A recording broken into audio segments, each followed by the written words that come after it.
Yeah. Oh no!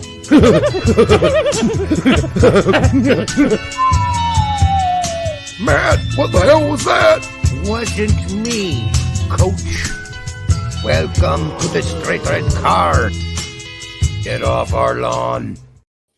Welcome to the Straight Red Card. Welcome back. Thank you all for joining us. Make sure you like, subscribe, share it with grandma or your great aunt. Share it with somebody for sure. Still trying to drive up those women numbers. Yeah, share it with your stepsister that you're banging. All right. So early. I know. I usually end with that, but I got it out early today. I guess if everyone wants a cheap freebie here, Derek, go ahead and cover. I'll show the cards real quick.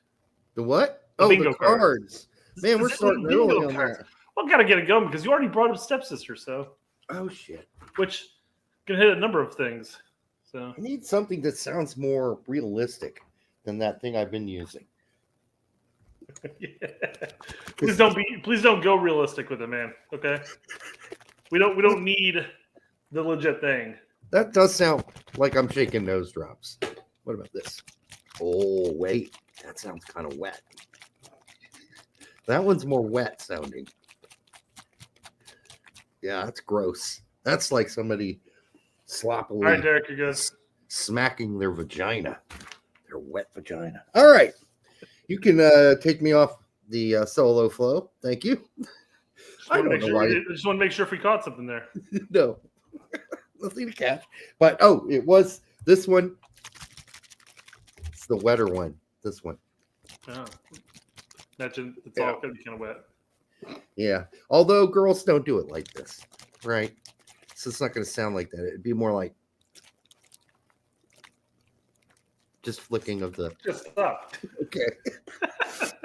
The bean, right? It'd be quicker. It'd be quicker and shakier. All right, but probably not that wet. I mean, if they're doing it right, it probably is. All right, the turd in the background says, "Welcome to the straight red card." Nope! Exclamation point. Welcome to the straight red card. Do we have our guy? Is it going to be Jesse? Jesse's definitely not our guy, but he's going to be our guy. Or will G make his return? I'm starting to wonder because what are we waiting for? Just announce Jesse Marsch already if he's this close. All right. I talked to some of my peoples today, and they're telling me it ain't like that close. There's still a lot of shit to go down. There's a lot more talking to happen. So I will say, and there's an actual article in The Athletic about this. But when Balogun decided to make the switch, he called up the people in USSF. Everybody cheered! Hooray! Yep. It's actually a fun article to read. You actually see the timeline of it all break down. And they're working on some PR stuff, and they're gonna have it all announced, and everything's gonna hit the internet all on Wednesday. Right after they filed the paperwork, 29 minutes later, it leaked. Coincidentally. Wow, what a random number. I don't know. I asked Diego about that too. I'm like, is Paul actually calling you out right now? Or is USSF calling you out right now? Mm-hmm.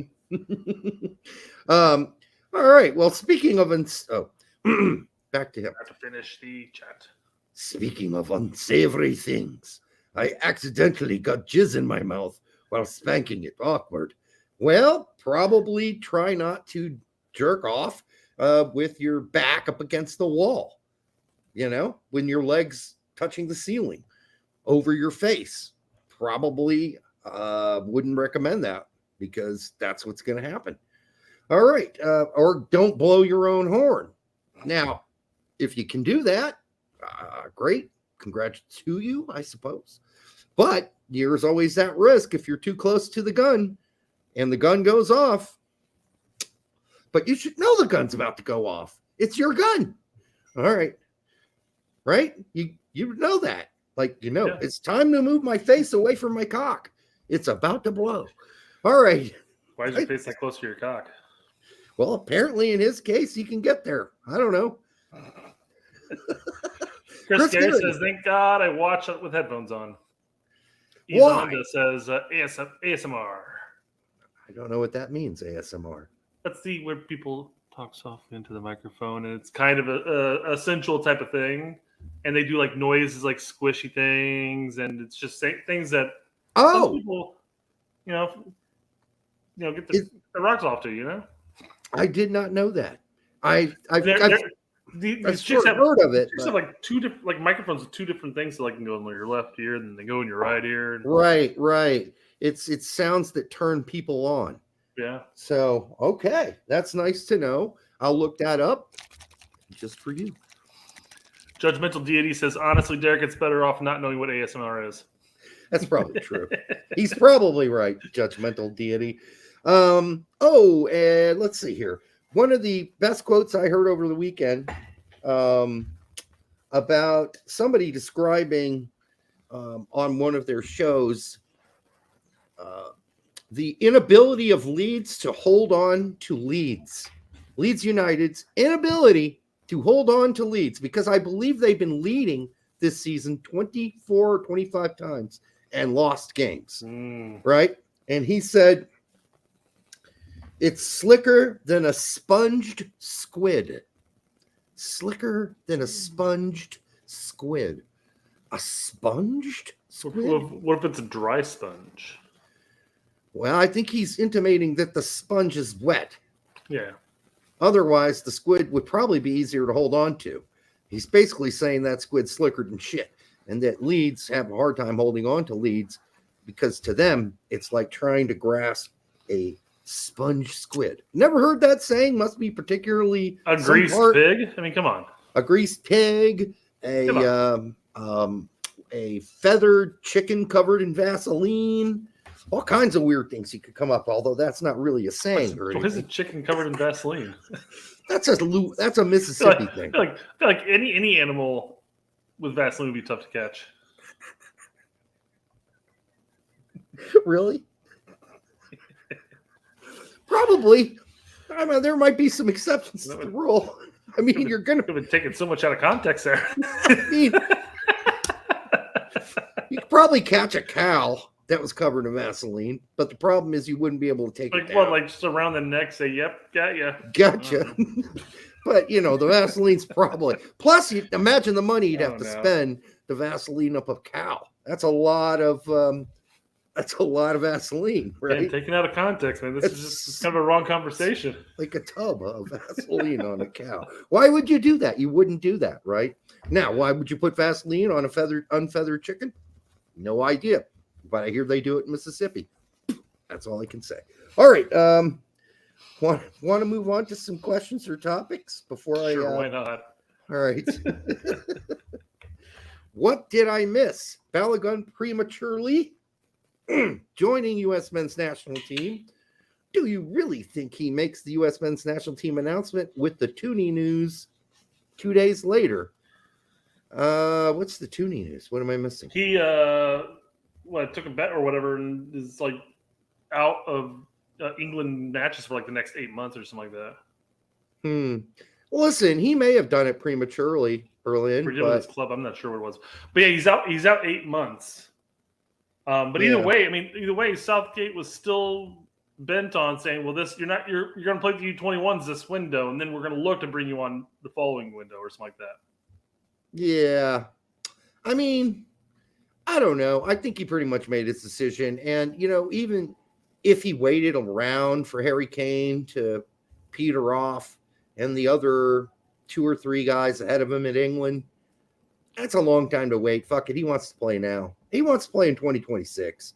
So you could call that premature, but I think he did a little waiting around. But let's just say he's been, he's been doing really well in France, and I think he just wanted to make a decision, get it over. And his mom obviously wanted him to pick the United States because that was very clear that they both wanted him to pick the U.S. So, I don't know. Premature, I guess, is in the eye of the beholder, unless you're, on the receiving end. All right.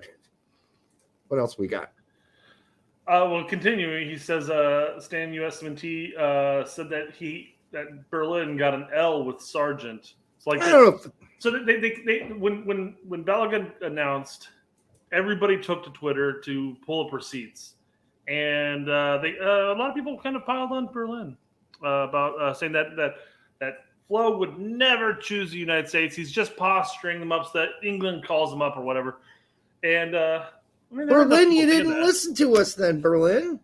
We were guiding you in the correct path, and now people got all these receipts, I guess. But you should have hung with us on that one. We knew some stuff, and we let you know. But you might have missed those shows, so maybe you missed them. But yeah, we were telling you for a while that, I don't think this Balogun thing's going England's way, and this whole rumor, the second stint of rumors about him being called up by England were also a joke. And we said it was a joke. Yep.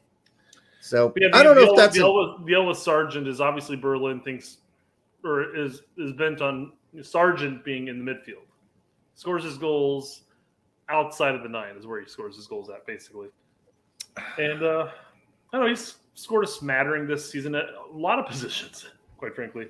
Well, he's played most of the season at the end here with center forward.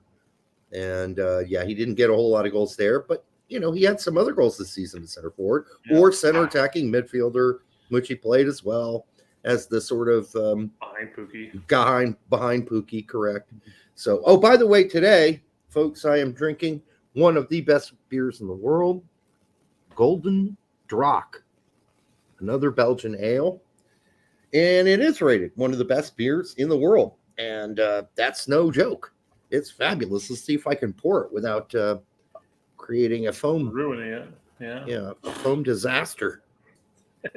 All right. What do we got next?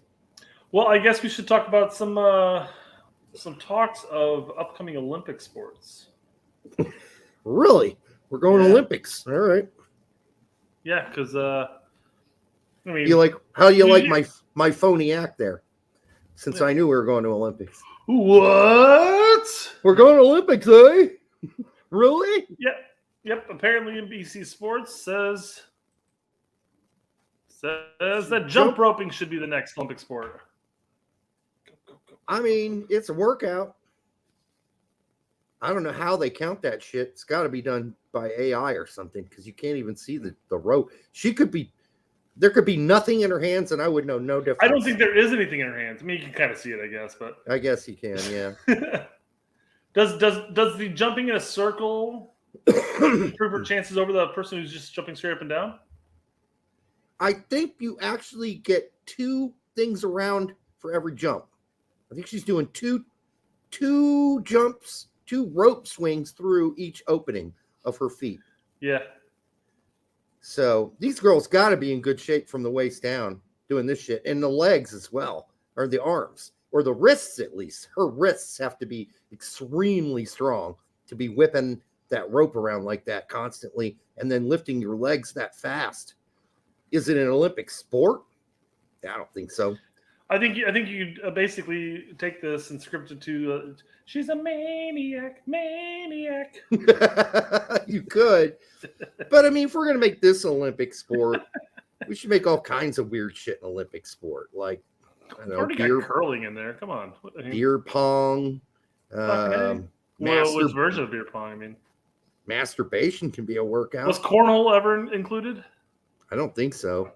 I hope that the Olympics stay somewhat traditional. Seriously, I mean, come on. You don't need to keep adding stuff to it. Just stick to the sports that are in there. This is a nice activity to stay in shape. Thank you. It's an activity. It's not a sport. Yeah. Right. This is not a sport. This is something you do to stay healthy, right? And keep your wrists nimble for your partners. I was wondering how long it was going to take before we got there. I do like the outfits they wear, though. Yeah. I think I don't think you could wear jeans. They were, so I'm questioning about making comments like that. Well, you couldn't really wear long pants with that, right? You need to let your legs breathe if you're going to go up and down, up and down, and up and down like that.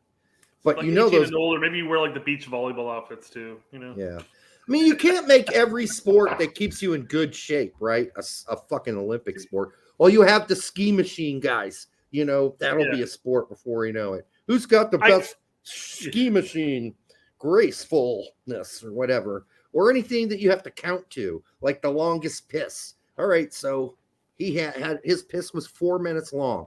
That's the current, number one spot here in the Olympics. Next up, who can take the largest shit? I mean, you can't make everything a sport. I'll come right back to this one real quick because I want to save this one while we're still talking about jump roping.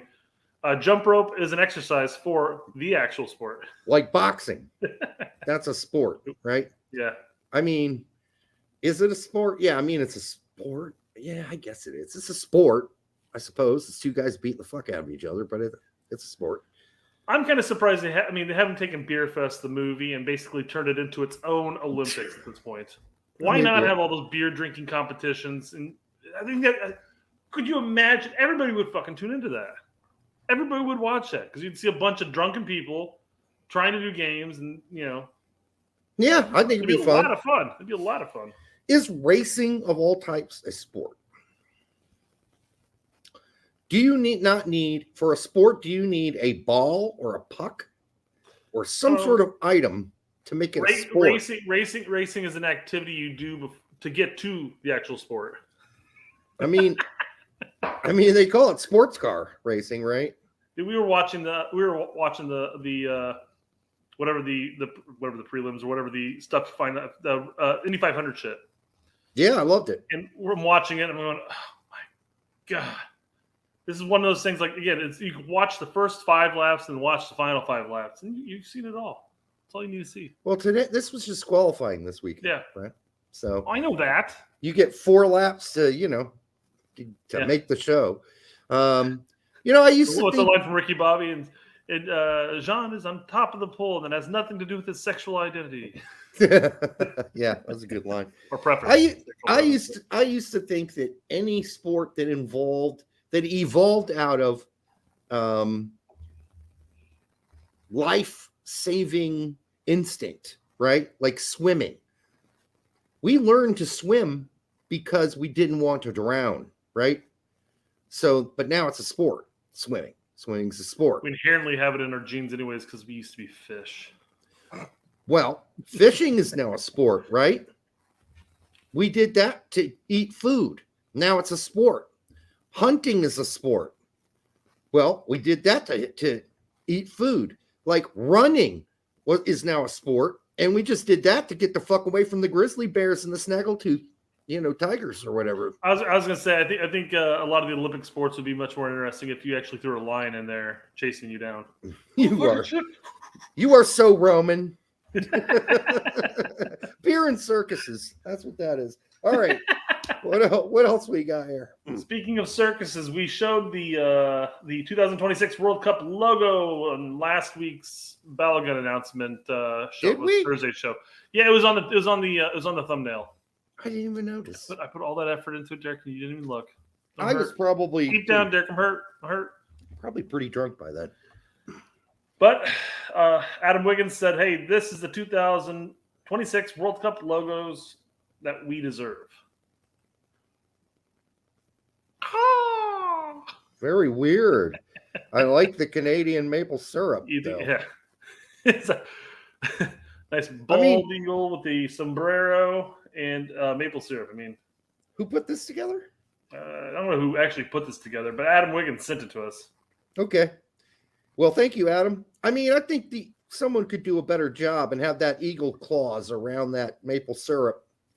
And I don't know, maybe the sombrero fitting a little bit tighter around the hat to make it look like this could be real, right? But I like it. I think it's funny. It's got all the different things, It's got all the sombrero stereotypes. Yeah. Yeah. American eagle. I mean, our eagle's pretty tight though, but still very stereotypical symbol of America. Yeah. I think it's good. I don't think that's the stereotypical symbol for Canada is maple syrup. You could have put a can of Labatt's in there, maybe. Right? Maybe the eagle's riding a moose or something. I don't know. It's a good first try. Let me put it that way. I think it needs work. I think it needs a little work. All right, what else we got? I believe that's going to take It's right to your favorite topic of the day, of every day. Oh boy, transfer news, Wow. transfer news, transfer news, transfer news. Everybody loves that transfer news except me. I hate it. All right, what do we got? I hear Tillman is signing a permanent deal with Rangers. It's not impossible, Jonathan, but I think still it's probably unlikely. It's probably unlikely. I want him to do a permanent deal somewhere in Germany.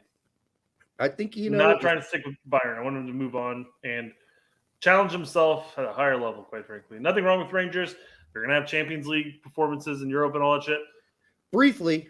Yeah, you're gonna get at least like with this last 3 games, 6 games. Yeah, exactly. So I don't know. I think he's shown what he can do in Scotland. I want him to move up. And try something higher up at that point. I mean, I'd take at most 1 more year loan at Rangers. That's it. But a loan. Mm-hmm. I'm not signing permanently with Rangers now. Mm-hmm. I'm not doing that.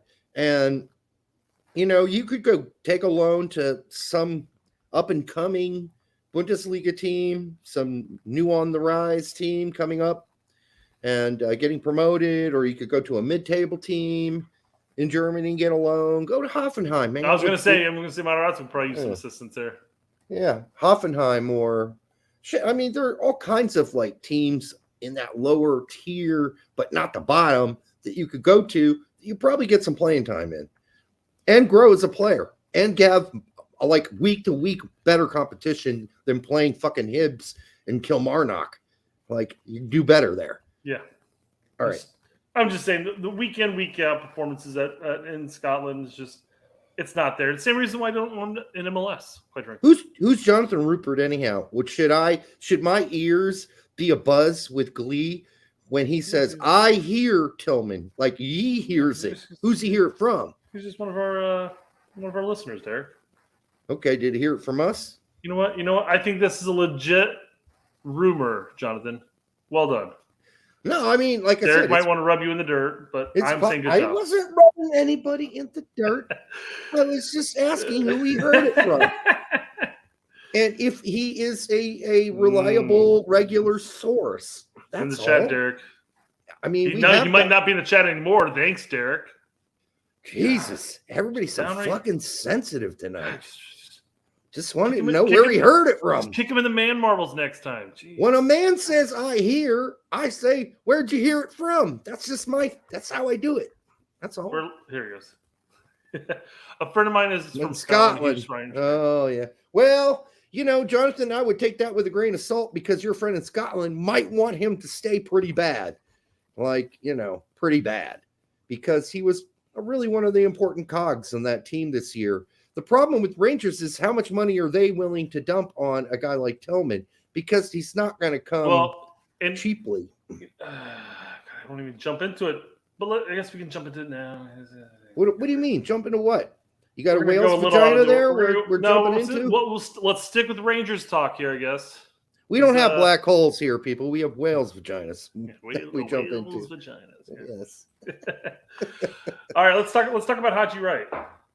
Okay, Larry Henry Jr., who we know is generally very reliable, and so we know that this is very much what happened. He's not in the chat right now. You can bash him all you want to. Listen, the great thing about Harry is when I did bust his balls on a minimal basis on this show, for one of his articles, guess what he did? He started following our show the day after. He watched what I said, and he follow you. He doesn't follow me. What? Yes, he follows me. I'm the one who busted his balls, and he follows me. All right, here we go. It's my turn to bust his balls, I guess. No. Larry's a good, reliable guy. Haji Wright was reportedly booed by Antalyaspor fans after coming off before the 90th minute mark in a 0-0 draw with Istanbul Başakşehir. Damn it. I hate that ending of that one. I'm glad you said it, not me, because I would have butchered that even worse. Başakşehir. There we go. Club manager Nuri Sahin voiced his opinion on the matter. He said, I'm not the person who has understood whistling all my life. So they didn't boo him. They whistled, which is a form of booing in Turkey and Europe, most of Europe. They whistled. Well, hold on. Was the whistling? No. Because that's a different whistle. Yes, it is. It was more like, yeah. And I can't whistle like that. I was about to say, can you not whistle? Not high, not real. I can whistle. Learn some new. Yeah, I can whistle. All right, I'm not a person. All right, I have always stood against this both during my football career and my coaching period. I was surprised because it's clear that Haji has given us so far. It is clear that he will give. God, this is horrible translation. He also points out that, not in this, but he also points out in an article I'm going to pull up, that he scored 14 goals for you fuckers. Good for him. Yeah. His wife gave birth. The last 3 to 4 days have been very busy for him. He became a father. He has different feelings. If you translated that better, he's going through some emotional things, is what he's saying. I think we should do this to a person at this level. I think we should do this to a person at this level and who has experienced something like this. I think we should treat someone better who's experiencing something like that is the actual better translation. There was applause afterwards, but football is not just football. We are human. We are all human. Believe me, I'm already doing what's necessary inside the locker room. I do it in criticism. I also talk about what we should do better, but we are talking about a person. It's the first time he's become a father. We're talking about a person who has that experience. Taste is not the right word at all. I was wondering what that was. You said experience. I'm like, oh, yeah, of course. Yeah. Translation on this one was wretched. I mean, must have come straight off of like Google Translate or something. Usually that's better than this, actually. He became a father abroad, not in his own country. Oh, God. I don't know. Okay. Maybe his wife was alone in that hospital. Oh, so his wife is back in the U.S. having this kid. And that's why he's all stressed out or something. There are a lot of things because it's obvious that Haji is both a football player and a human being and what he has done for us. He could have easily gone to other teams at the beginning of the season. I don't know. I mean, he could have. Some interest. They weren't the greatest offers, but he preferred us. Kind of true. Loyalty is very important. Humanity is very important. Very well said by the coach. Fine. This all stems down because the rumor is he's about to bail out to Rangers. Yes. Or the club's not just 8. Rangers. There are other rumors too. Oh, Southampton was one of them. Yeah. I don't know if that's going to happen anymore. No, that's not going to happen. That was never ever realistic. But the club's demanding $8.5 million. Basically, this article talks about how he's turned in a request for transfer, and that's why they were whistling. That's why they're doing that whole. And he hasn't scored in 4 games. But who? Somebody else can score a fucking goal for a change. Well, they have. They have. Yeah, there you go. Then shut the fuck up. The other teammates. Not many. I'll say not many. But he has not scored in 4 games. And he had a rough game from what I read. And I didn't get to see the game. So I don't know personally. But he basically at this point, I guess he's a new father. He's a father at this point. Right. And he probably wants out of Turkey, wants to go somewhere closer to home or just, I don't know. You'd think he'd get that new baby bounce that Sargent got, because Sargent got that new baby bounce. Yeah, it literally took him like 48 hours and bam, scoring goals. No, he was scoring goals all of a sudden. Yeah. But all right. But that's that. And it's, works for some. So say if Rangers are willing to fork over the $8.5 million, are they going to be willing to spend the other however much million for Tillman? I mean, that almost kind of screams to me that the Rangers are looking for somebody else because Tillman's basically said, "Nah, I'll pass." Yeah, I mean, it's really hard to say how much Rangers are willing to spend. I mean, they've never been the team to just absolutely splurge because they can't. They're not Chelsea. They're not, they're not even Liverpool. They are to their league as far as spending goes, but I mean, that's a lot of money to drop down. I just don't think with a prospect as high as Tillman's prospect star is, they're going to want some real cash money for Tillman. Haji Wright, they'll probably get a little bit cheaper because, he scored a lot of goals, but he's scoring it in a Turkish league that just isn't as good as Turkey's been. I mean, the league's been on a down for a while now. Pulisic to Galaxy would be good for him. A competitive league that is on his level. This again? Why are you bringing this schmuck up again? I'm bringing this up because it's going to take us right into our next rumor here. Okay. So Newcastle will play in Champions League football next season for the first time since 2003.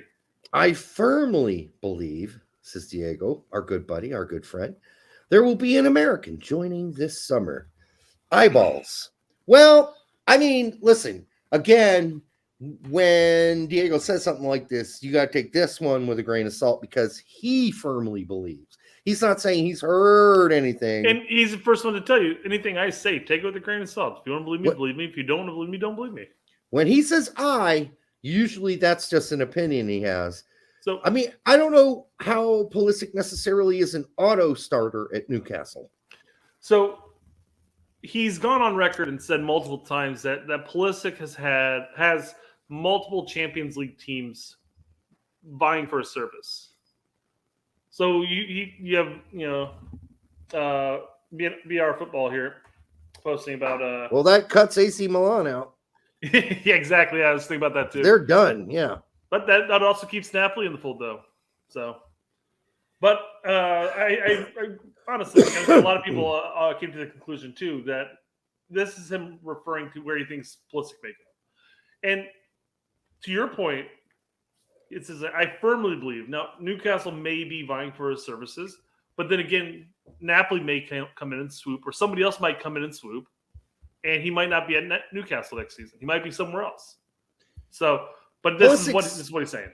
Pulisic's not Wasserman, is he? No, he's not. So I don't think he's part of that. No. No, and so if this was a Wasserman agency player, I'd say okay, you got to listen closely to what Diego's talking about here. But since it's not, I would just say that that's probably his best guess.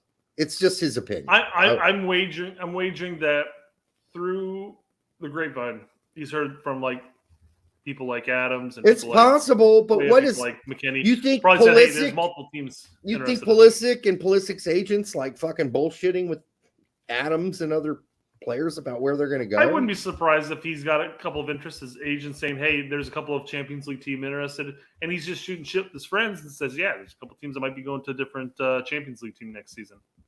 And then this is 29 guessing where he thinks it's going to be. So are Adams and McKinney and Pulisic that close? Because I didn't think they were.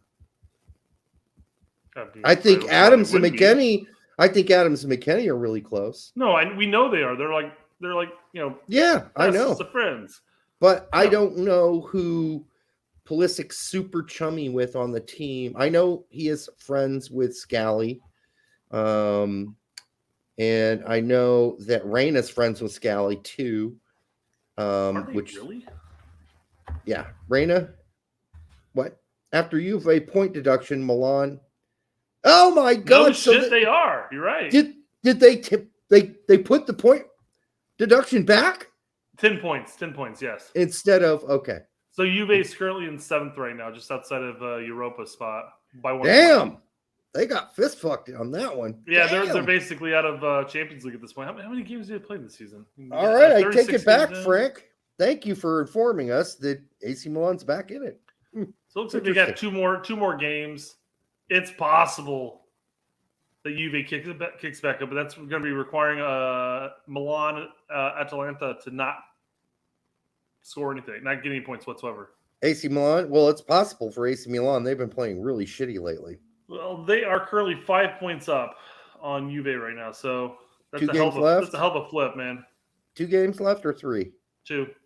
Okay. Yeah, that's a lot of points to make Thanks, up. Frank, for the 199. I knew that Juve hit that, but I didn't think AC Milan was in that stance, so that's good to know. Thank you for informing us because I don't follow, that I didn't follow that whole legal look at procedure. That. Juve plays Milan next, but they just lost 4-1 to Empoli. Was it Empoli? I think it was Empoli. Yeah. Yep. So not great. But I mean, that's a hell of a switch. I mean, if you got Milan next, and then you beat them, you only have to beat the next one, and you're contention. But you still have Atalanta ahead of you, so by 1 point. So yeah, that's an uphill battle right there. So Brian Foley says least Christian Pulisic has played in a Chelsea season. Lowest by far Chelsea have finished in the table since Pulisic has joined. Correlation or causation? There's no correlation there. There's barely any causation. They didn't play. They sucked donkey balls. That's clearly a correlation. That's called just coincidence. Because honestly, I don't think it would have made a damn difference because when Pulisic did play, they still sucked. There you go. They suck. Brett, they just suck, whether he's in there or not. They suck. So here you go. This is where he's going to be. Diego says that Pulisic's going to be weighing in multiple options from a couple different UCL teams. Not just one. So yeah. No, I agree with that. This is the one that you everybody jumped on. Christian Pulisic is in talks with an unnamed club to leave this summer. It's pretty certain he's going to go. What the fuck is that for a post? Unnamed club. Yeah, that's just deep, man. How far did you have to shovel to get there? I mean, did you use a spoon and just scrape the surface of the earth? Because that doesn't take much to write that. An unnamed club. Well, okay. we apparently we got this from I can't see who the fuck this is. He's followed by Meg. No, Meg follows him. Yes. Yeah. So Simon Phillips, fan writer, podcast host, Talk Chelsea, but all that says is Pulisic's gone. We all know this. Well, yeah. I mean, you could say a lot of things. I mean, but that's just so general. It's not even worth typing out. But all right, whatever gets the hits, I guess. And apparently, I have no clue what gets views, Brett, because I put out a post that got I keep telling you, 30,000 or whatever. I don't know what it was at the time of you sitting. So Derek sends me a text message. He's like, like, I don't know what the hell. So I don't know what the hell what I did here. But he got a text message that had like 30,000 plus impressions. And I keep telling you, Derek, that it's not the 30,000 impressions means very little. But yes, it means that you reached got out to a bunch out there. of people. But that means is people are going like this. Yeah, scrolling up, scrolling up. But what did I do to deserve that? I only started Twitter like a few months ago. The algorithm works in funny ways, Derek. Well, tell me what that is, and I'll do it again. I know. I'm not a fucking wizard. That's why I was asking you, what did I do or say here that garnered it that many, eyeballs? I don't know. I just said shit I've been saying all along, the same shit. I didn't say anything that different. I mean, we've been saying on the show that Gregg's gone, and suddenly now all the coaches can kind of do whatever the fuck they want all of a sudden. Yeah. Whether it be the U20s coach or Hudson, or suddenly there's fuck you. I'm playing a 4-2-3-1. It wasn't just Gregg. That was also Stewart. He left too, and he was the one who's working with Gregg to orchestrate all that shit. But then there were high press 4-3-3 and all that. Then there were the annoying fucks who were like, "Oh, there's really no difference between a 4-3-1 and a 4-3-3." And I'm like, if there wasn't a difference. If there was no difference, why the fuck would you line up anything but a 4-3-3 then if there's no fucking difference? Yeah. There is a difference because different players occupy different positions. They have different fucking roles. I don't know. Do these people have never played soccer before? Because when we changed formation, everybody's job changed a little bit. And it wasn't just about, cycling back and recycling back, but everybody does the same shit. No, we actually had different assignments. I don't understand. Like that's I can explain the difference, Derek. A 4-3-3, there are 11 players on the pitch. 4-3-1, there are 9 players on the pitch. A 4-2-3-1. Thank you. I'm just saying people are just telling me formations are meaningless. Those formations, you have a striker that acts as a striker. Yeah, he's higher up the pitch. I mean, my point is, if there's no difference in formations, like another guy was saying, there's really no difference between a 3-4-3 and a 4-3-3. I'm like, then what the fuck, dude? Then why have formations at all if they don't fucking make a difference? They do make a difference. I don't get it That'd be because great. it's like people have never played soccer before. I have. And when we changed formation, shit changed on the field. When we were getting our ass beat by Ballard because we were playing 4-1-3-3 because they were playing 5 midfielders, all right, we changed our formation in the second half to a 4-4-2. Why? Because we were getting dominated in the midfield. There's a reason we changed formations. It does make a difference. So anyhow, I mean, these people were I had like 3 of them. There weren't that many. They're like, oh, formations don't really matter. It sounded like Jimmy Conrad 8 years ago, dude. Remember when we had that debate with Jimmy? We're talking about formations. Formations? Yeah. And now what does Jimmy say? Now that he wants to be a coach, what does he say? He said he came back on our show and we brought it up. He said, you argued with us about formations. Remember that? He's like, I really don't remember that. And I said, you told us formations were meaningless. Roll highlight. And he said, well, I've changed my view. 360 degrees or 180 degrees. You go out there to 4-4-2, go out there to 4-5-1. What's the big difference, really? I mean, believe me, there was a huge difference when Steve Sampson did whatever the fuck that was, all right, in the World Cup. All right, there was a difference in how we played. 3-6-1 or whatever the fuck. Yeah, it was crazy. Yeah. All right, Larry, thanks for the $2 first, Larry. Appreciate that. White guy tryouts 2017-2021 under Ernie GGG. White guy tryouts. This was the Jackson Mules, the Trap. Those turds. Where we played all those guys. To be I don't know absolutely the way of wording this. Absolutely fair, Larry. We also tried out Lewis. Yeah, that's a great point. I mean, several times. And way he was too many garbage. times, quite frankly. Hey, he's rebounding. He's coming back. But He's I doing get well. Larry's point. I get his point, but let's be fair totally. And we got to include Lewis in there too. Don't forget Lovitz. Lovitz is Jewish. Hey, don't put Georgie in there. Yeah, Georgie ain't having that great of a season there in Holland, is he, buddy? It started off strong, and then it teetered off. I don't know if it started off strong. He got a handful of starts initially. Then he got an injury, and then he came back, and then he couldn't find playing time forever. I think it started out fairly nervous. Then it moved to starting to get a little comfortable, and then it moved to you're not starting anymore ever, and you're going to get 10 minutes off the bench. Enjoy. Yeah. All right, so. Yeah, Jordy, I think he came into this move timid. When I watch him play, I see timidity out there from him. I don't see a guy who's like, I'm here to fucking take over. All right, I'm here to be the man on this team. He's never really that player to begin with, though. Yeah, come on now. When he was with Montreal, he was the man. He was the best player on that team. Big fish, small pond. Doesn't matter. He was the man on that team. He was the center point of all of what happened at Montreal going forward. Chicago homegrown, yes. And I said that he was never that player. He got screwed over at Chicago because they played him out of position and played him improperly. He went to Montreal and killed it because he is an offensive-minded midfielder that should not really be tracking back all that much. Right.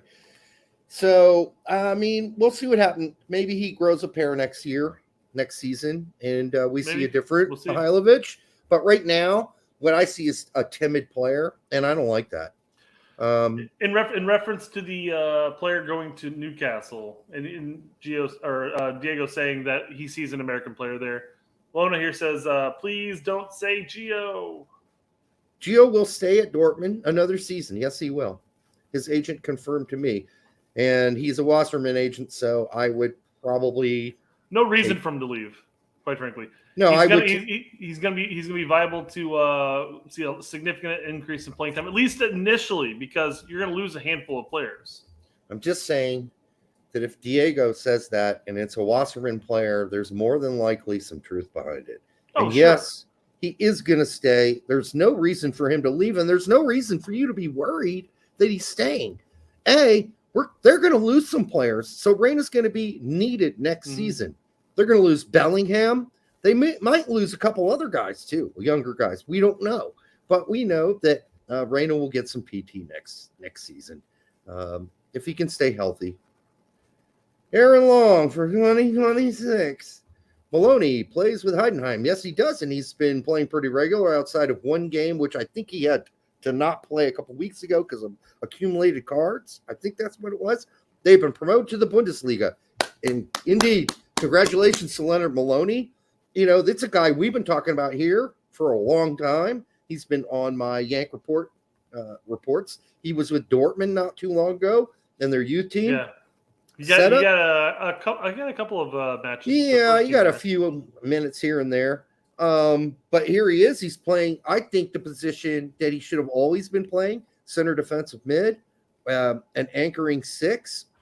And he hasn't always got the opportunity to do that. He's been played at center back in the youth teams. He's been played out as a right back or a left back. But now he's where he belongs, right in the middle of the pitch, holding in front of the back 4.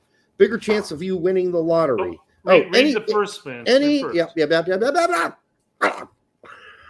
chance Tyler stays in championship if Leeds go down now? I don't think so. No. There's just no Diego way. says bigger chance of you winning the lottery. And that spurred a lot of fun responses to Diego. Well, okay, Brett, before we move on to those responses, logically. We don't necessarily need to, but. Okay, I didn't. All right, but logically, can Leeds afford to hold on to a lot of players that they have right now if they go down? No, they can't, because ticket prices will go down 25 to 50% next season. They will have the bailout money, but that's only going to last for one season, and then they don't get any more. They got no Champions League money. They got no conference money. They got nothing. They haven't really had Champions League money. No. I know, forever and ever and ever. But what I'm saying is they got no other cushion going forward after the parachute money they get for this one season. And they can't afford to blow it all in one season. So they're going to have to start dumping. And the dump begins probably with Rodrigo. Some other team will want Rodrigo, okay? More than likely, you'll see, we know Adams is gone. Aronson's a question mark because that's an expensive kid, even though his weekly payment will go down. I feel like they almost have to, because how are they ever going to recoup anything from his initial transfer? I agree, but they're also going to, because he's been so not good. Yeah. They bought him for so much. Then you got Harrison. They can't possibly hold on to Harrison, or maybe they try. They might try. There's enough teams that are interested in him. Roka's gone, most likely. Reuter's probably gone, and he barely played. Yeah. What a joke. What a joke. They spent the whole fucking kit and caboodle for that kid. I know a large number of the people who responded to Diego basically, and some of them less kind words. Because quite frankly, I don't think this was that offensive of a tweet response. Bigger chance of you winning the lottery? Yeah. Oh no. I mean, it's basically saying like it's slim chance. There's no chance. You're saying there's a chance, but you're more what do likely you to win want the him to lottery than say? anything. It's not like saying he's leaving your small team or whatever. He didn't say anything like very hurtful towards. Does he want him to just give a yes or no answer? No. Maybe. He could have just said no. Could have just said no. But I know. And a lot of the responses were basically replying to him and paraphrasing a lot of them, basically. But they're saying that, hey, Leeds has all the interest of keeping a lot of the players there, and they're going to try to push to go back to EPL next season. But again, to your point, some of these players, did that make you throw up a bit? No, I just had some snot. No, but to your point, there are a number of players that the salaries are just. I feel like. I mean, I don't know all the ins and outs and what have you when it comes to relegation teams, but I know for a fact that I know pretty consistently that there's a good number of players, especially higher up, the higher paid players, are probably going to be gone. You can't afford them, even if their salaries are slashed. You can't. There's no way you're going to be able to afford Adams. McKennie's not staying for any reason whatsoever. Well, even if they staved off relegation, McKennie's not staying. He's back in UVA next season, guaranteed. I know he is. One of our favorite guys. But so what you're saying is people were offended by this post somehow. Oh, sure. Yeah. What a bunch of dickless wonders. I mean, I don't understand why this is offensive at all to anybody. It's real. He's being real. There's no chance Adams is staying there. And if he is, it's out of the tender victuals of his heart. And he takes a pay cut and he stays. But why would he do that to himself? I don't know. Maybe he's sexually attracted to Raz. I don't know, but there would have to be some weird ass reason. Like I guess he's got a harem there in Leeds. You know, I don't know. Well, then you've got to consider that there are enough teams that are interested in him. That is he worth the salary hit? And I'm not saying like MLS salary. Oh, he'd be worth it. Is it worth the hit compared to saying just bringing up somebody else through, say, the youth system at that point to fill that role? It's not at the Leeds. It's not at the Leeds, Brett. He has an escape clause. He can go. He's gone. It's not up to Leeds. Leeds can throw and say, "Hey, we'll still pay you what we promised to pay you if we were up in." And he could say, "I don't care. I don't want to play in the championship. I don't want to be here because guess what? Fucking whoever. Name a team. Well, West Ham want me. You know, Brighton want me. Whoever." You know, as I mentioned to one of the guys I was talking back for, like I don't know anything about the contracts. So my whole point was talking about very specific points of their criticism when it came to Adams, but it had nothing to do with whether or not he was staying or leaving because I don't know anything about the contracts and whether or not he has a clause. I know people have talked about it. And it would be a smart thing to do if you're making a transfer to a team that's been relegation bound the previous season to do that. But anybody signing a significant contract over probably, let's just say 14 mil, or you could put the number higher for 15 mil, they got an escape clause. It's the way it works. If Tyler stayed healthy, would Leeds have more points and miss relegation? Probably. Yeah. I don't know. I don't know how that helps Bamford score more goals, but at least they could because they wouldn't leak as many. BMR talked about goes if Bamford weren't trash, they'd probably be staying up. Yeah, and I mean a lot of these Leeds thanks for the fans, 5, by the way. It's like Joe and Colin, they're all like, you know, Bamford's had a horrible season. He hasn't scored. He's missed so many chances. But let's be fair. It's not just on Bamford. Yeah, kind of it is. Because you only need 2 or 3 more wins this season. And he blew at least 5 games for you. So it is on Bamford. One win would have made the difference at this point. I mean, it's okay. It's not just on Bamford. It's still an extension, but yeah. It's not just on Bamford in the sense that they made some stupid signings. They didn't get enough defenders. They kept buying wingers until they're coming out of their fucking asshole. I don't know. But it's not 100% on Bamford, but it's a significant chunk is on Bamford for all the misses that he had. Look at that miss versus Leicester. I mean, we could go through and document them all. And then, of course, Joe's like, well, don't do that. We don't need to document it. We don't need to make a video of all of Bamford's misses this season. Okay, well, you don't have to watch it, Joe. But honestly, he's a huge part of the problem. Not just a small part. He's not like, okay, let's all share and we all get 10% of the problem. No, he's been at least 50 to 60 to 70% of the problem, Bamford. So, and Larry, you wanted me to bring this up, whether or not Adams is good enough to not be with Leeds. Basically, he's saying that Adams is not that good, that Leeds best is his player level. on Leeds. And I will flat out state, and I did a little research and everything. In the 8 months that Adams played with Leeds let in 40 goals. Yep. The 2 months that he's been injured, Leeds has let in 32 goals. Yes. So you can make criticisms about his ability to move the ball up the pitch, his whatever. That's not his job. But that's the point. Yeah. His aspects of getting into the attack. I don't want him to get in the attack. I want him to shirk the defense, let the other pivot move up, or however you want to play it. But yes, he's got his pitfalls. Absolutely. I'm not saying he's a perfect player. He's got his limitations. Leeds was significantly worse without him. Like unbelievably significantly worse. Okay. Things only got better when they brought Koch up in the midfield. Right? Yeah, Koch, right? Yeah. Well, Koch, to be fair to Koch, it really's not been his problem or his fault because he's played okay. He hasn't been one of the guys that have been leaking back there. But yeah, obviously, Cox's the only guy they have that can legitimately even come close to replacing Tyler, right?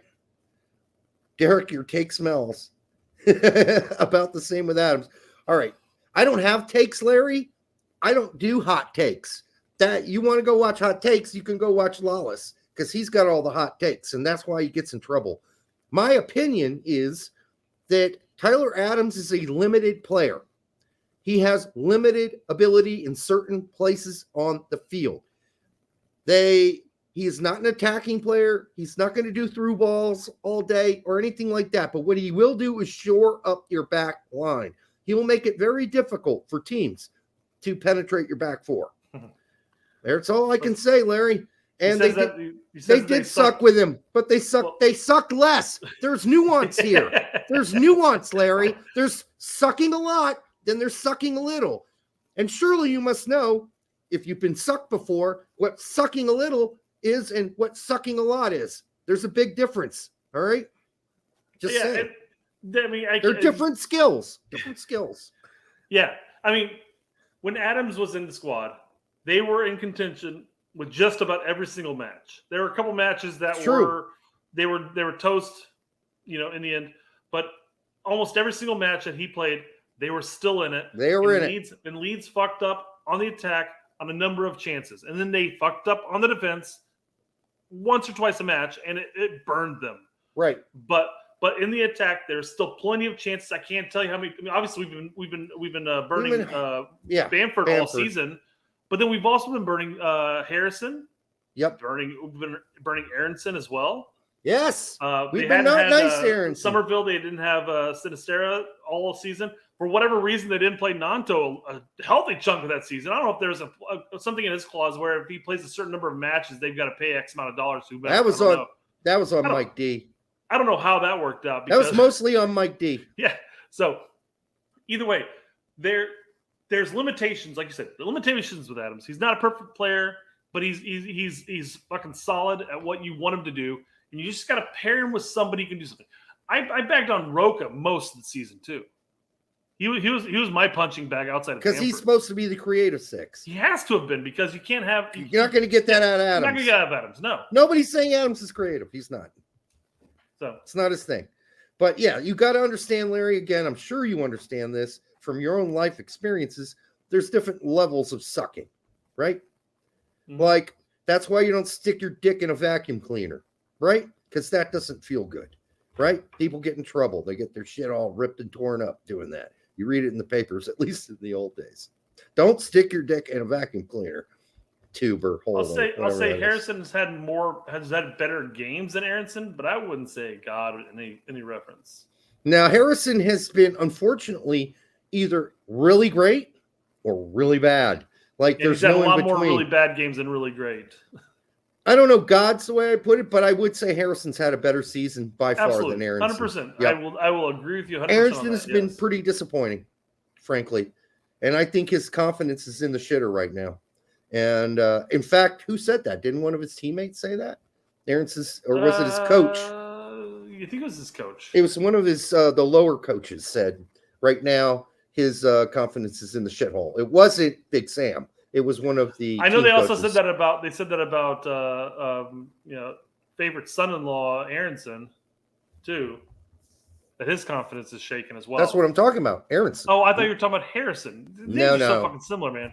No. Harrison's confidence is fine. Aronson's confidence is shattered. It's destroyed right now. So he's got a lot of work. Brendan's got a lot of work to do on his upper body strength, and his confidence, because it's gone. And we just didn't see the same Aronson. And even in that last game when he whiffed that, did you see the one where he whiffed the rebound? Just whiffed it. He didn't whiff it. I don't know if I did or not. He hit it. It hit off the side of his foot. I mean, it was so bad that it almost came back at him. Who are we talking with the volley? Yes, his volley. We're talking about Aronson's volley. Is that the volley? Yes. You're talking about? Okay. Yes. It was horrible. Yes. Aronson can shoot. And that's one big criticism I bring up all the time. Right. Like he needs to learn how to shoot because he can do all the dribbling, getting past one or two players, but in and around the box, Derek always puts in. He freaks out in and around the box. He's right. Doesn't know what to do. So you always met those. Yeah, we all had a friend, right? All had a friend. The last guy to get laid that you knew, and he's like, yeah, once I get, the action starts and I'm getting close, I kind of get nervous, and I don't know, it shows through. Yeah, dude, no, don't get nervous. Just live the moment. Live the moment. And Brendan Aronson has failed to live the moments. When he's been near the box, he's been nervous. He's been twitchy. He goes down real easy, and he doesn't always get the call. I'd say he stopped getting a lot of calls as the season went on, and he just doesn't find the right man. He doesn't make the right penetrating pass into the box to the guy who's open and can score. Now, that wasn't a metaphor or anything. I'm just literally that's his problem. Well, who does get open and can score? Hope Solo? True. Sure. I don't see why she could not get scored. Yeah. All right. No, I mean, Hope Solo had a really very firm concept of what to do with her box when she was goalkeeper. She kept it tight. Yes. Tight like a tiger. Kept it clean. All right. AC Milan. That's a song. She kept her motor clean. She had something like that. That's AC/DC. She was the best damn. When I never really thought of that as a kid, when he says she kept her motor clean, he's talking about the chick's vagina. She kept her motor clean. She was the best something, blah, blah, blah. She was the best damn woman that I've ever seen. You know what song I'm talking about, right? She ride me all night long. Yeah, that song. He's talking about her vagina. All right, AC Milan are expected to make contacts with Florian Balogun and his agent soon before the end of the season. There are several names on Milan's list for striker, but Balogun is most liked by Paolo Maldini and Frederick Massara. I don't know how Otaku knows this. This is the same guy who just told us nameless teams. Well, he's referencing this dude right here. Daniela Longo. Okay, then. Listen, maybe that one post where he did the nameless shit was like an outlier. I don't know. So maybe this is reliable. I'm not sure if a move to AC Milan is the one you want to make. I think it would be better if he went back to France and played at Monaco or even Lille or Marseille or something like that. I don't know about AC Milan. Yeah, it could be interesting to have at AC Milan the Pulisic and Flo combo. I think if they both go to AC Milan, Flo's going to really struggle to get starting minutes. He's not an auto starter. And for that matter, Pulisic will still have to, now they're in the Champions League, so there'll be time to divvy up.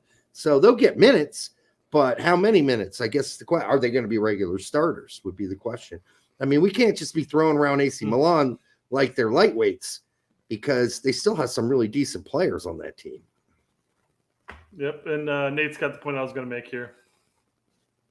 I know Giroud's older. I get that. And I'm surprised he's still playing, but they still got still plugging and chugging. Yeah. I mean, Giroud was a big advocate of AC Milan bringing Pulisic to the team. So there you go. So he would do really well here. It's bad French accent, I know, but you got to do more of a Pepi Le Pew thing. Oh, baby. Pepi Le Pew. Your smell entices me. It excites me. Frank LeBeouf. That's a really good guy to kind of imitate when you're doing the French accent. All right, what do we got? Oh, 1 second. By the way, I really like Frank LeBeouf. I think he's one of the better ESPN FC guys that they bring on there because he's not full of shit. What's all the cap? We're back to the cap thing again. Are we? Read, I know. But you don't because you always read the first thing on top. I know, but I read it because I saw the caps again, and we talked about cap and what it means, right? I'm glad you retained that knowledge, but read this part first. Sources. So he's capping Tom Bogert? Wow. Sources, West Ham pursuing Roma's U.S. men's national team right back Brian Reynolds. Wow. I did not need to read any further than that because that ain't happening. That ain't happening. That's what Diego's saying too. Not going to happen. I mean, you really don't need to read any further than that first sentence to know that's not happening. I don't know how guys can, like a guy like Tom, honestly, Brett, a guy like Tom should know better. He should hear a rumor like that. And here's what he should put. Go back to Tom's thing. Go back to Tom. Here's what Tom should have said. Sources: West Ham pursuing Roma's U.S. men's national team right back Brian Reynolds. I called the sources back and told them they were full of shit. And then I hung up. That's what Tom should have posted there. Just posted the Chris Evans laughing gif. Yeah. There's no way Reynolds is ready after a year with Westerlo to come and play in the fucking Premier League. And if he goes to West Ham, he better get his ass so warmed up because he's going to be riding so much pine. He will never rid pine like that before since he was at Roma. He does go on to say how that's West Ham is not the team that he's heard that's interested. And I don't know, Tom is reliable, but that's like just Feyenoord. not a yeah. Is Looks like Feyenoord Feyenoord's a interested? team. Yes, I guess. All right, so that's why I had this conversation with this other guy on this secret group that we have on fucking Twitter or whatever it is. And yeah, I'm like, no, I don't think he's going to Feyenoord either. I don't know what people think 26, 27 games at Westerlo proved this season. That he is a mind-blowing back. He's proficient. He's good. He's not a fucking, he doesn't blow your dick off or anything. This guy is not like, I don't know. I don't know why a team like Feyenoord, who are the first place team in Holland, would, unless they're going to lose somebody, which is possible, then they need some depth at that position. Maybe then you get Reynolds, but I don't know. I have not declared Reynolds a player that will never be good and we should just give up on him or whatever. Nope. Never said that about Reynolds. You've never said that. Nope. So I'm not saying give up on Reynolds, but I think we need to see a little more. And I guess if he did move to Holland, he should move to a team in the mid-table where he would play regularly, like Utrecht. Well, like, go to big Utrecht. question, I guess, is it another loan or is it a transfer at that point? Because he's still with Roma. Well, you're never going to play Roma. We know. No. I know. That's what I'm saying. Is it going to be a transfer or is it going to be a loan? I don't know what his contract circumstances are. If I did, I'd be able to tell you whether he's going to be loaned or bought. But I don't know. I watched 3 Westerlo games this year. On ESPN Plus or whatever it was on. And I just thought he was okay. I mean, he was not like I've always got the every touch videos, and he's looked solid in the every touch videos I've seen. He's not a game changer, though. Sure. How many right backs are consistent game changers, though? There have been a few that are just really good at what they do. Yes, there have been a few. I agree. Okay, come on. Listen, if you're going to go play for Feyenoord, you better be better than an okay standard fucking right back, left back player. Right? Feyenoord's right back right now. I don't know, but I know he might go. I don't know all the players on Feyenoord, but I know there are lots of rumors of a lot of the Feyenoord players will be there. There are rumors that'll happen. Right? Yeah, you win the league, right? And other teams want your players. That's how it works. Surprising. So they might need new depth, but I don't see him going to Feyenoord and being like this auto starter. He's just not. Why don't you go to Utrecht where you have a much more likely chance at starting? Or one other of the mid-table Holland teams, Dutch teams. Simon Jones reporting that Liverpool is interested in Mark Gooey. Gooey. Mark Gooey. I'm going with that. I feel like that has to be how you pronounce it, right? It's got to be it. It's got to be Gooey. Yeah. The Crystal Palace defender and England international is valued at around 50 million. So I bring this up because that'd be great news for Chris Richards, right? Yeah. Somebody's going to overspend for this guy. Did he have a decent season? Yes, but wow, 50 fucking mil? It's even worse than I thought. It's pronounced gay. No, BMR, you're totally incorrect. It is Gooey. I've been told by Gooey's mom and dad that the people have been pronouncing his name incorrectly Good IE all year, and that they would like it to be pronounced Gooey. Oh, there you go. There you go. Not good. Goo. Gooey. Gooey. I don't know. Either way, I'm sure BMR's right. I'm just fucking with him. I don't know how to pronounce this last name correctly. I like Gooey really better. I would say Gooey. Here's the second one. It's practically Guahi. Ah, a little bit different. Guahi. Okay, that could be it too. But now we got several. We got like 3. He is forever Gooey. I think his teammates just call him Mark. Yeah. So we'll just stick to Mark. So yeah, that's a lot of money to put down for a center back. And has he had a good season? Yeah, he's had a pretty good season. And has he made it really hard for Richards to get PT? Yep. But I don't know. That's a lot of dough. I don't know. I didn't see him as a $50 million player. I mean, maybe he is these days. I don't know. Where are we going? Oh, shit. This is unacceptable. La Liga has a problem. They certainly fucking do, but it's not a new problem. Like anybody just figuring out that lots of people in Spain are racist. Well, welcome to the show, because we've been telling you that for years. They are. I don't know if anybody's been to Europe, but there are, out of the top 5 leagues, Brett, which 2 stand out immediately as the 2 most racist of the top 5 leagues? Go on a limb and say maybe Italy and Spain. Hey, that was real hard.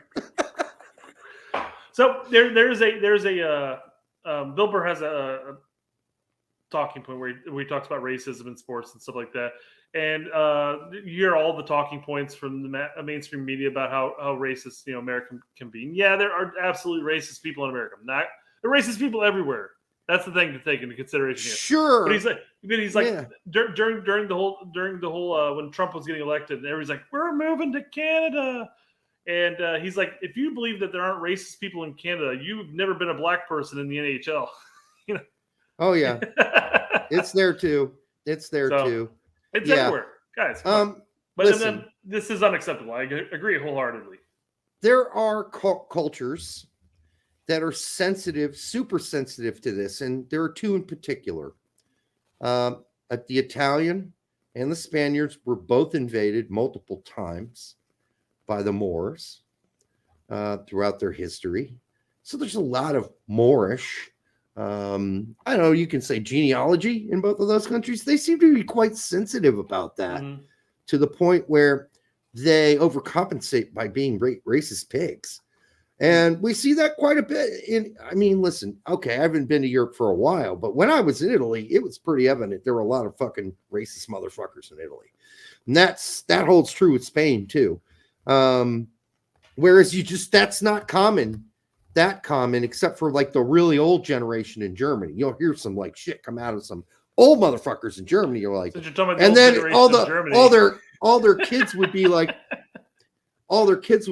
Grandma, don't say that shit, right? They'd be like, oh, Tanta Nani, 9, nish. They'd say, don't say that shit, Tanta Nani. Whereas, in Spain, you see a young generation of kids. You saw it today on the video. They're all calling Vinicius Jr. a monkey. That's not a horrible thing to do. And here's the thing. It's funny because I was watching one of the videos from Sky Sports or something, but they're like, yeah, and they have the video, they have the audio, and they're not sure if they're saying monkey, which is this, or if they're saying idiot, which is that. And you listen to it like, well, it's just like that clip that we played where like if you think one word, you'll hear it. And all of a sudden I'm hearing that word idiot, not idiot in whatever Spain is. I forgot what it is. But I'm like, I'm sure that the Spanish speaking people that down on the sidelines could hear it perfectly fine. Okay, and explain, yes, they're clearly saying that. No, they are. And if you watch the video that came out today on ESPN, and you will see the kids. These are young kids in the crowd doing this. Yeah. Yes, doing monkey gestures. So don't fucking bullshit me. I know. All right? I know. And I'm not talking to you, Brett. But anybody who's claiming like, oh, they're just doing this to get under a skin. Well, I think they're going a little too far. And I think it's a little more because you got to be a real racist pig to think that it's okay to go that far to get underneath somebody's skin. I'm sorry. I didn't find time to find it real quick, guys, but Derek wanted me to find that too. Yeah. So then the Liga president says, "Hey, Vinny, we've been trying to work with this on you, but you're not coming into the meetings where we're calling into you. You know, we're kept asking you to come in and meet with us, like Vinny's going to solve this by him having some meetings with this stupid La Liga president who says there's nothing racist about La Liga. Well, I just watched at least 10 videos today of racist fucking pigs before the game chanting and making the monkey chant and acting like he was a monkey. And here we go. You're telling me that that's not a problem in La Liga? When I know not only is that a problem in Spain, but old school machismo is still a problem in Spain too, by the way. And that there's nothing wrong with being manly, but some of that shit gets ridiculous. But okay, I haven't been there for many, many, many years. So maybe it's changed. But that video today just told me, oh, Derek, nothing's changed since you were last there. Absolutely nothing's changed. Nothing. And the only thing more racist than Spain and Italy when I was there are the old Eastern European countries.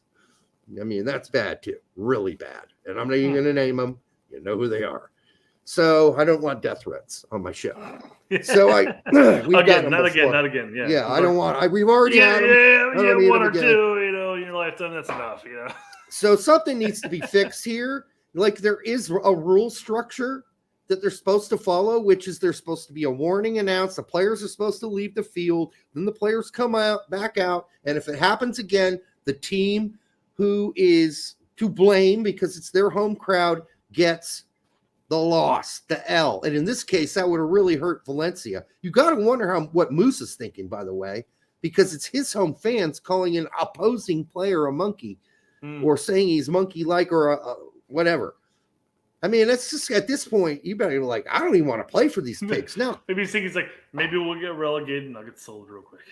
Well, as somebody pointed out who was there at the game, said that it's really, there's one particular section that had planned out these chants together as a group. And I mean, a section's a big chunk of people. And so you can only hear it when you're in one particular part of the stadium. Okay, whatever, but it's still disgusting and it needs to end. And I get it. You want your team to win. And so you want to get inside the head of the players, but this ain't the way to do it. Not in this century, my friend. Anyhow, it's pretty gross. And if Vinny doesn't want to play and if other black players don't want to play in Spain anymore, I would have total understanding as to why. But we see this shit in Italy all the time too, with the bananas and the chants. It's like, guys, grow up. I've always seen the clips of the bananas being more of a Spain thing than an Italy thing. No, it's happened many times in Italy. I'm not saying it doesn't happen. I'm just saying I've seen more videos of it happening there. But well, there are lots of bad chants too as well in Italy. But I will say this, I'll give credit. Like, there's not no racism in Germany. There's not no racism in France. But those are pretty safe places for players of African descent to play in. They're not going to usually face that. Now go to Scotland and ask DeMarcus Beasley what he had to put up with in Scotland. Go ask any. Didn't you say somebody pooped in his car or something like that? Yes. Or maybe they placed a poop in his car. Smells like shite. But ask not just a handful of years ago what players used to have to endure in just England from certain sections of players. Now, I understand that that's pretty much gone. But unless they start following their own rules, and you're not going to get any help from FIFA because that twat, Infantino, what a total fucking twat. Yeah. What's the first thing he did when he got there? He abandoned the anti-racist council in FIFA. He's like, yeah, we don't need this. Everything's fine. Why? Why do you think he did that? Where's he from? Where do you think? So anyhow, the point is, Florida. No. He doesn't really consider it. And by the way, the piece of shit Spanish La Liga guy, his name is Javier Tebas. And his quote might as well just been telling Vinny to go fucking take a dive off a long cliff, because it's basically he's just saying, you're full of shit and you're not helping us. Wait, so did he fuck call off. him an idiot too? No. I mean, this is how they do it, because you know what? In any other country, if that would have happened, well, in our country, if that would have happened, there is no way. Can you imagine Don Garber coming out the next day and going, hey, there's no racism in MLS. We don't put up with that shit here. By the way, you're part of the problem because you're not helping us end it. What? So you're saying I'm part of the problem when I'm reporting the problem? I mean, it's just, it's crazy to me. It really is. And, you know, this goes back to when I was in high school. This is why this matters to me. And we had one black player on the tennis team. And we were playing West Hardin. And this is back in 1987. And West Hardin, if you don't know anything about Hardin County, Kentucky, well, go look it up. And their mascot, West Hardin High School, I don't think they exist anymore. Hardins were all brought together. But back then, West Hardin's mascot was the Rebels. It was literally Tootin's Sam from fucking Warner Brothers dressed up in a Confederate outfit with a Confederate flag on it. That was their fucking mascot. So we went and played these guys in tennis, and I think that the guy, I can't remember his name right now, he was like our 12th seed, okay? 12th seed plays 12th seed from the other team. Well, their 12th seed refused to play him. And so we're like, what do you mean he refused to play him? He refuses to play a black player in tennis. We're like, are you fucking kidding? The fuck is this, 1952? Go fucking play him. Fucking Arthur Ashe. Have you heard of Arthur Ashe?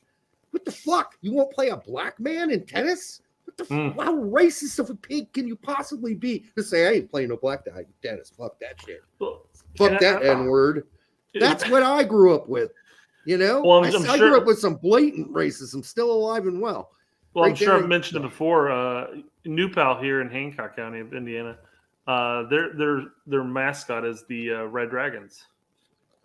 And like back in like the 50s, 60s or whatever, yeah, they were definitely funded by the Ku Klux Klan. That would be the 30s, Brett. Was it 30s? Yeah. Oh, fair enough. 20s and the 30s were the roaring years for the Klan in Indiana. They basically ran the state. So yeah, there's still some bad shit out there, folks. And you know, when it's this blatant, you just gotta say it. And you know, there's no solution coming out of Spain. There's not going to be a solution coming out of UEFA. They're not going to do shit. And FIFA, they're just twiddle their dicks. They don't even care about this shit, really, if you ask them. They don't really care. They'll tell you behind the scenes they don't really care. Now, they'll go tell other people they care, but they don't really care. Anyhow, I guess that covers that whole thing. We don't need to go in that any further. I'm sure everybody else is going to cover it. To the point where everyone wants to throw up. So yeah, I know it got a lot of talk on ESPN FC tonight, and last night. Yeah, where they're spearheading our freaking show. Thanks, Herc. Next time, pick better times where you don't coincide with our show. Come on, man. By the way, Jesse Marsch has not been named the U.S. manager yet, which is crazy since that was 2 or 3 days ago was the big headline. Jesse Marsch is the first U.S. men's national team manager to make all his players smoke crack before a game. And then what does he have in Lawless say? This is bullshit. We want Gregg. Yeah, you want Gregg, you little turd. You Turk Mergerb. You Turk Mergerb. Mixed feelings from fans. Claudio and Daniela hailed as heroes. Yeah, don't tell Lawless that. That'll just aggravate him more because that's the only reason he thinks Marsch is getting this job. Otherwise, he is 100% sold that Gregg should have this fucking job. And again, I mentioned it in the post. It's the one everybody liked. I don't hate Jesse. I don't hate Gregg, and I don't hate Lawless. Like, I reserve my hate for child molesters, murderers, and tyrants. I don't have enough time in my life to hate people. So you have to do something pretty horrible for me to hate you. And there's a good chance. There's a good chance, even if I don't like you, I'll still give you another chance. You know, it's a good shot. Hey, just look at this guy, Alec Eiffel and I. We go at it. We're like we Alex. went at it. We had lots of arguments and battles. You know, not really bad. We didn't I called them names, but I was just giggly sort of names. You know, Sure. I think I called them a fart in a can or something like that. That's about as bad as you did that to Alec? No. Yes, that was him. But you know what? The funny thing is, I made fun of his Brooks post where he said Brooks made a horrible mistake. I was like the first person to respond to that because literally seconds after he posted, he goes, "Oops, made a mistake or whatever." And I go, "You had me for a loop there," because I was like, "Wait a second, no, often I'm just scoring a hole." Right. Wait a second. I mean, it was just the worst thing you could possibly do is just to presume that horrible mistake was Brooks when it was the other team who made the mistake. So anyhow, I took a jab at him for that. And then we proceeded to have a conversation that went on on about our love of music, specifically our love of indie rock. And he said, as much as you guys I gonna go to some concerts together, right? Maybe as much as I want to hate your music, he said, it was really good, and I have to give you props. And that's cool because it's kind of like, I'm not going to mention the other person I have regular conversations with in private. He hasn't talked to me. I know he doesn't talk to you. Now. But these are people who've been kind of, critical, and we've had arguments with, but end up having a good personal relationship on other topics where we connect. Like Alec and I both are from the same era of indie rock music, and we love all the same bands. And he knows all the bands I know. So that's a great thing. So we can talk about that, and there's no problems, right? So don't hate people. It's not worth your time. Fred hasn't talked to me in at least a month or two also. I talk to Fred's evil twin pretty regularly, actually, in private. And he's a good guy. Again, what do we talk about, Brett? Music. Yep. Imagine it's music because we've been talking about music. Yeah, exactly. All right. Before we get to San Diego FC, or otherwise known as FC Harriest, what do we got here? Hold on. Weren't we meant to bring that up earlier? No, I probably. I think with Berlin's comment, I think we were supposed to bring it up. Probably. I wasn't going to bring it up.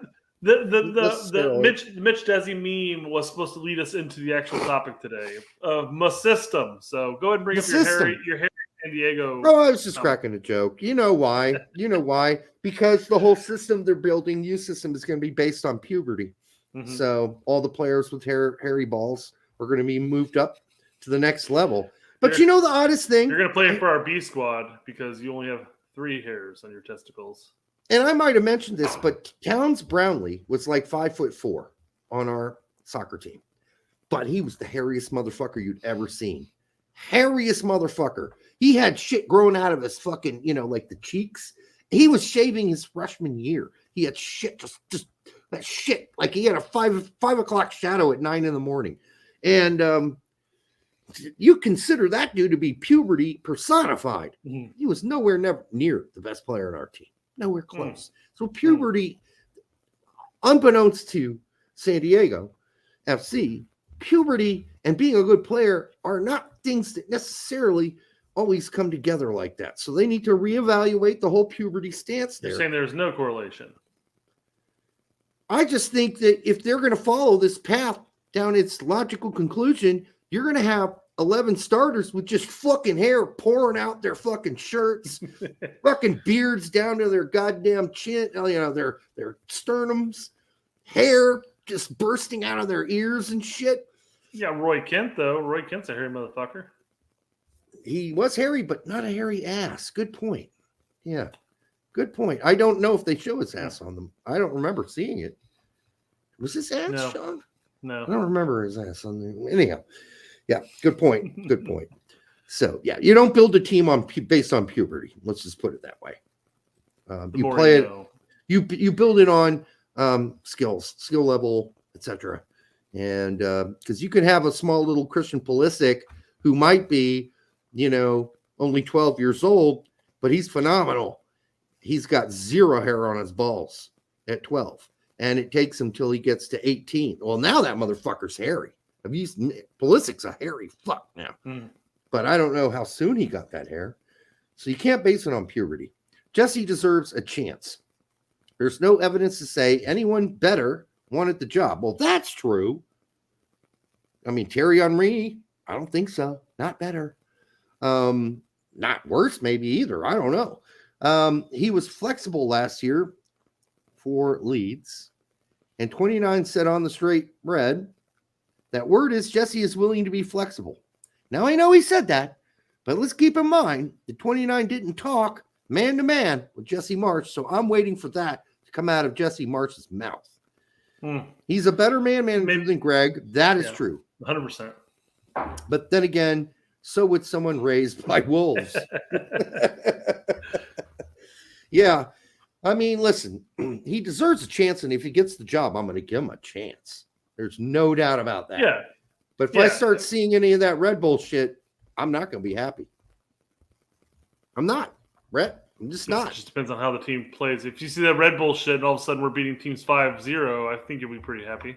Well, this one girl said on a post that he plays penis ball, and it didn't make any sense to me because I thought she was being metaphoric. But what she was doing or talking about was if you draw a map on a field of how Leeds plays, it looks like a penis with balls because you got left back, right back, and then a thin. Sounds like an empty bucket to me. No, it's not your empty bucket, Brett, at all.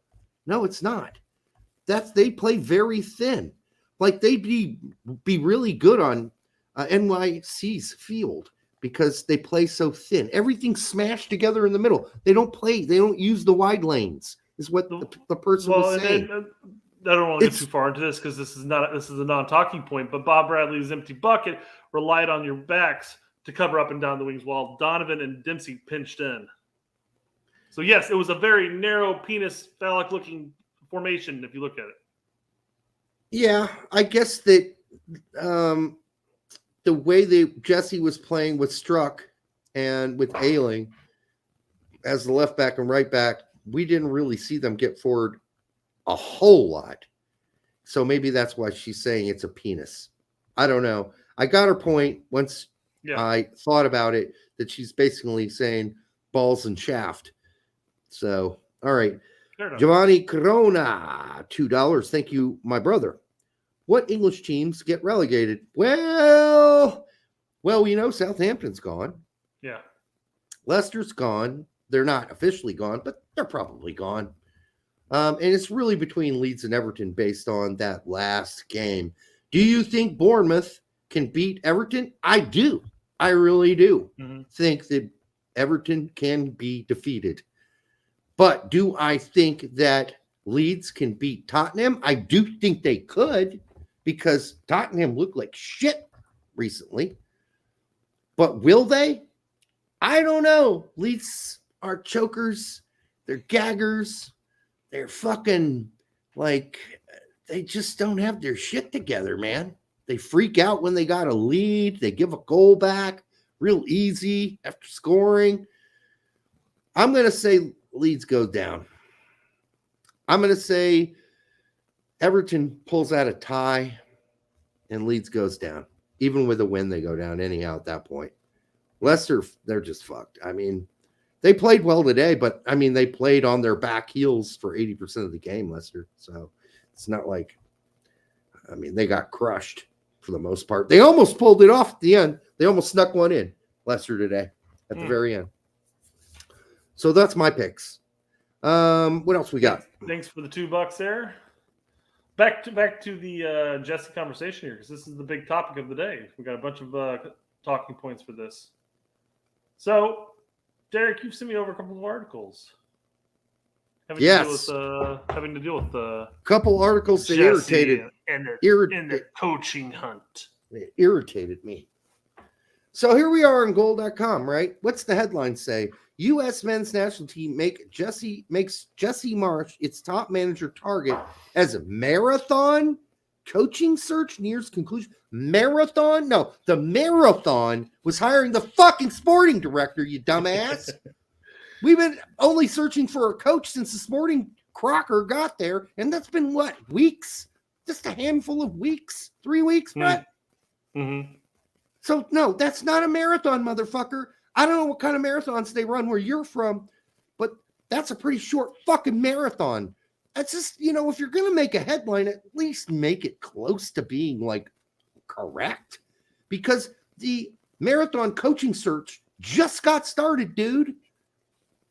Dan, it just got started. Dan Bernstein. I don't know who you are, but I'm just saying this title irritated me a bit. Yeah, we're going to get into some more titles here. I do want to cut back to an older conversation for just a brief second because I did realize I missed a super chat. Okay. Sorry, Aaron Long for 2026. He says for $2, Tyler back to Bundesliga? Possibly. It's really hard to say right now. I would have to go through the teams that have been promoted from the championship and look at them and look at what gaps they need to fill.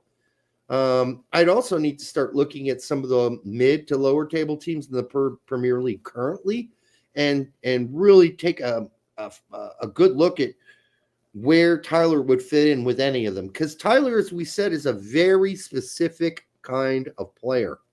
Mm-hmm. He is not going to play an average box-to-box CM role for you. He is a 6, and that's it.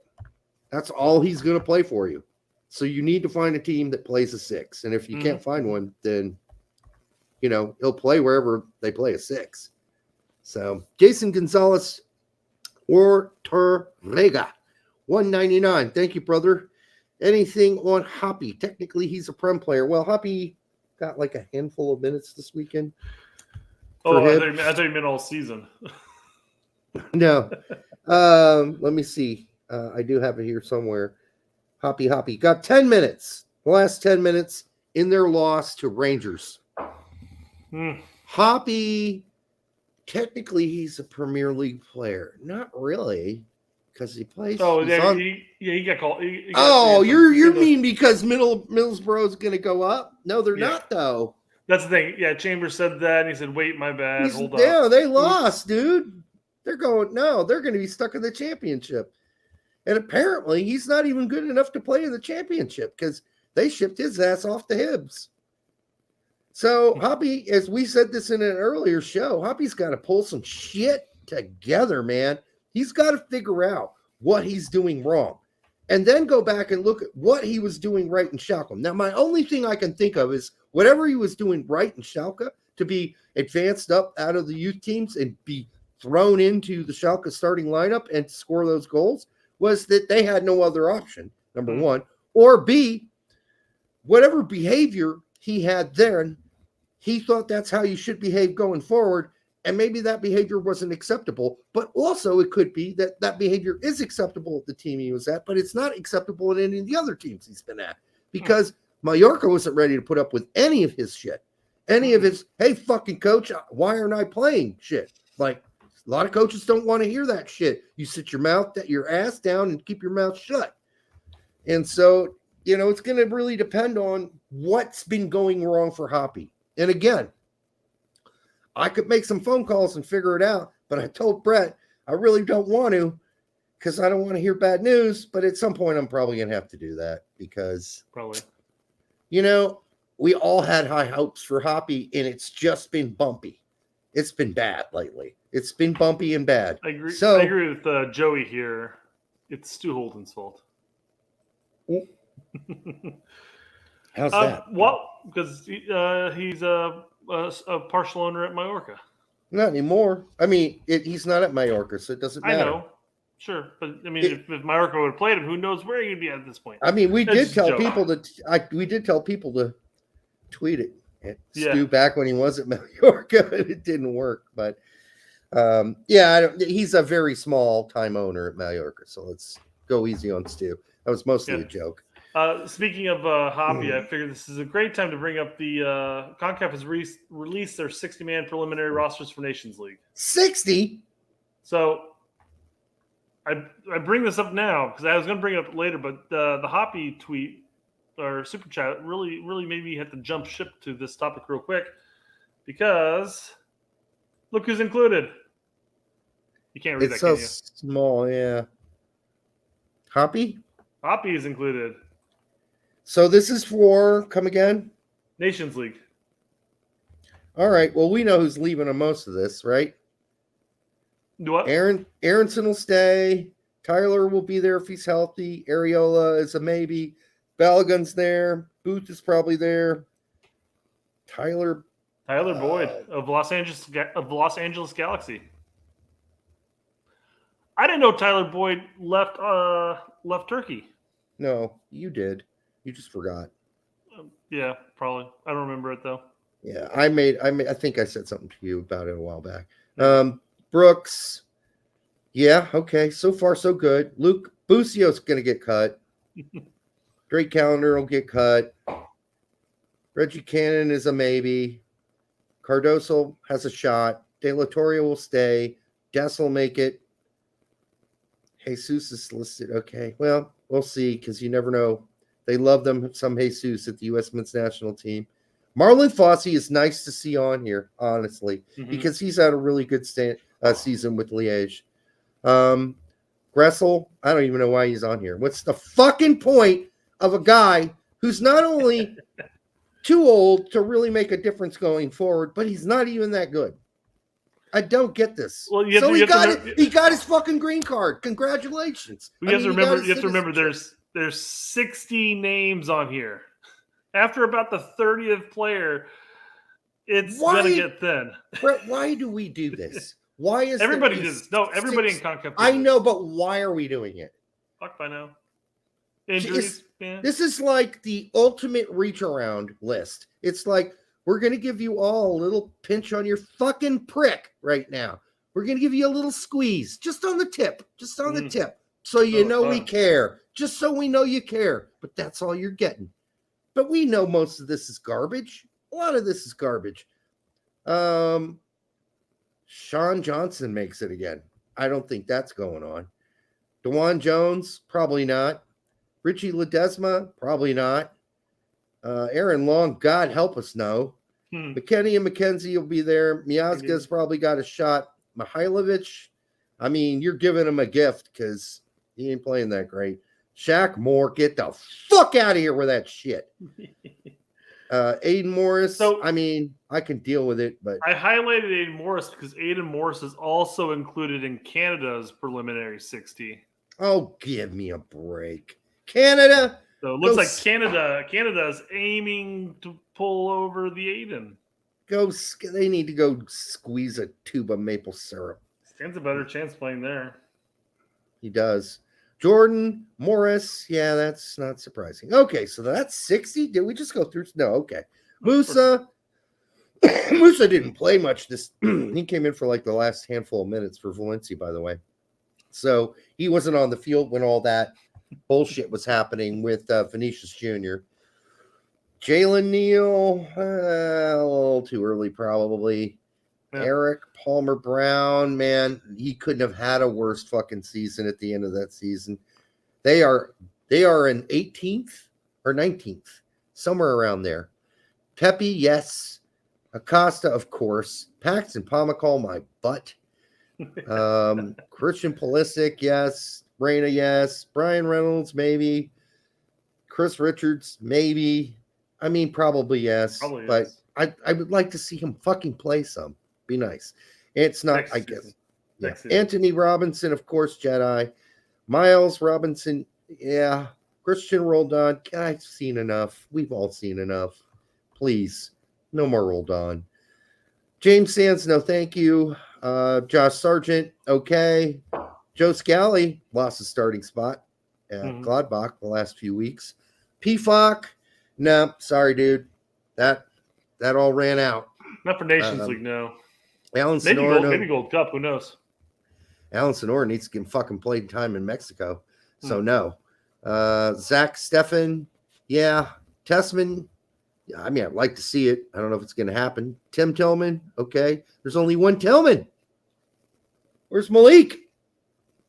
Where's Malik Turner? Or Malik Tillman? Odd. That's fascinating. He just made It the one-time is. switch. Wait, no. No, Tim did. No, yeah. Malik was injured, isn't he? Oh, is it that bad? Well, I don't know. I mean, he hasn't been playing, so maybe it is that bad. Yeah, I thought Malik was injured. He is. Same reason why CCV wasn't included here. He's been injured for at least 2 weeks. I didn't know it was going to be that bad. Okay. Makes sense. Malik's injured. Yeah, I know he's injured. I didn't know it was that bad. Is it that bad? Where's Lyndon Gooch?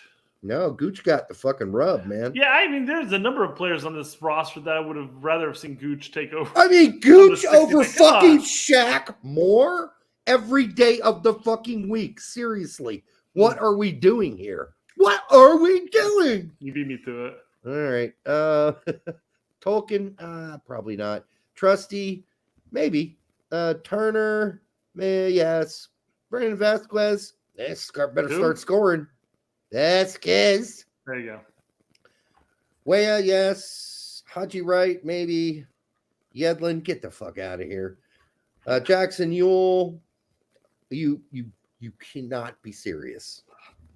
The Jackson Ewell's on. But Gooch isn't on there, right? Yeah, no Gooch, but some more Jackson Ewell. Zendejas, I'm fine with. Happy.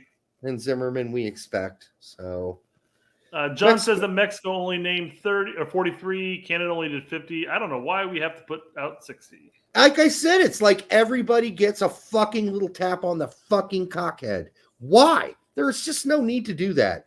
Scrub it down to 40. There's no need to pat people on the head who have no chance of making this team.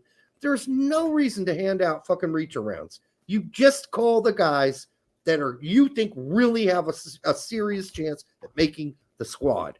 Like, okay, maybe that's 40, maybe that's 35, but it ain't 60. So we can stop this jerk off shit. Goddamn chuckleheads putting this shit together. Gooch does not play on the bench. He's actually been the captain of the last couple matches, I thought. Yes, he has been.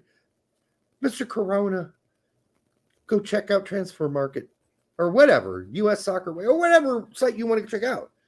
Gooch has come back from injury. He's been a regular starter, and he's a really good player and a captain of that team. So I think he deserves a look-see. Shit, I mean, he's stuck. I mean, I don't know how many options he had after leaving the Prem with him, but he went all the way down to League One and then all the way back up to. Did they end up going? Or did they win theirs? Are they going to the Prem? No, I don't think so. No, it's not over yet. We got the semifinals are just over. We got the final game to play. It's Luton versus Coventry City, so they're out. John says they forgot to put Diskerud. Diskerud is somewhere. God knows. I think the last time I tracked Diskerud, he was in Cyprus. Like Cyprus. Yeah. So, yeah, don't even. Sunderland lost to Luton. That's correct. It's Luton versus Coventry City for the final spot. That's why it says Gooch might get called up by Ireland. Good. If I were Gooch, I'd just take it at this point because motherfuckers are calling up Shaq Moore over your ass. Yes. Shaq Moore, who couldn't fucking cut it in the second division, Segunda in Spain. Yeah, please. Spare me. It is Cyprus. Still in Cyprus? Yeah. Oh, my God. He's still there?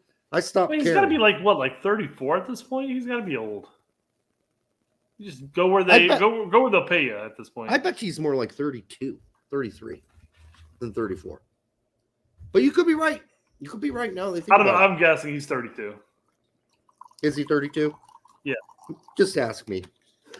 I was being sarcastic with like the 38 or whatever. Yeah.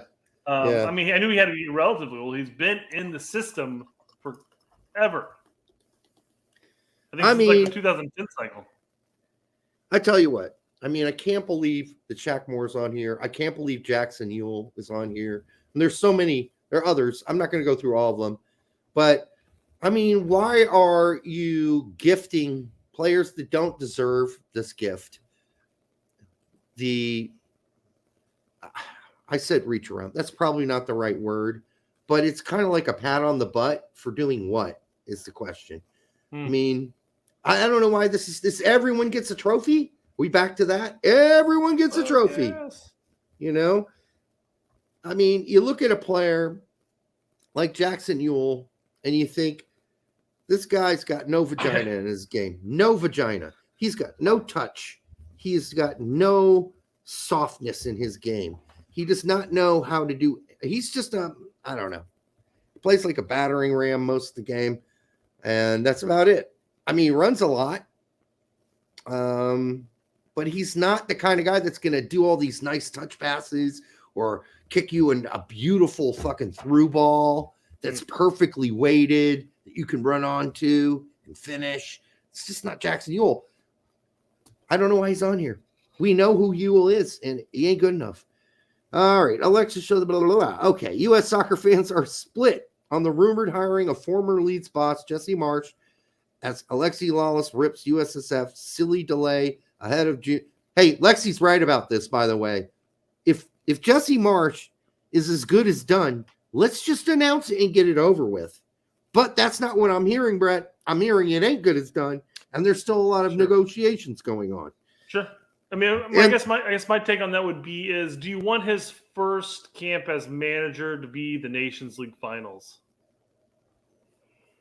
I mean, wouldn't you prefer him to come in maybe during Gold Cup or afterwards at that point? I don't even understand. Or bring him in to incorporate him with everybody.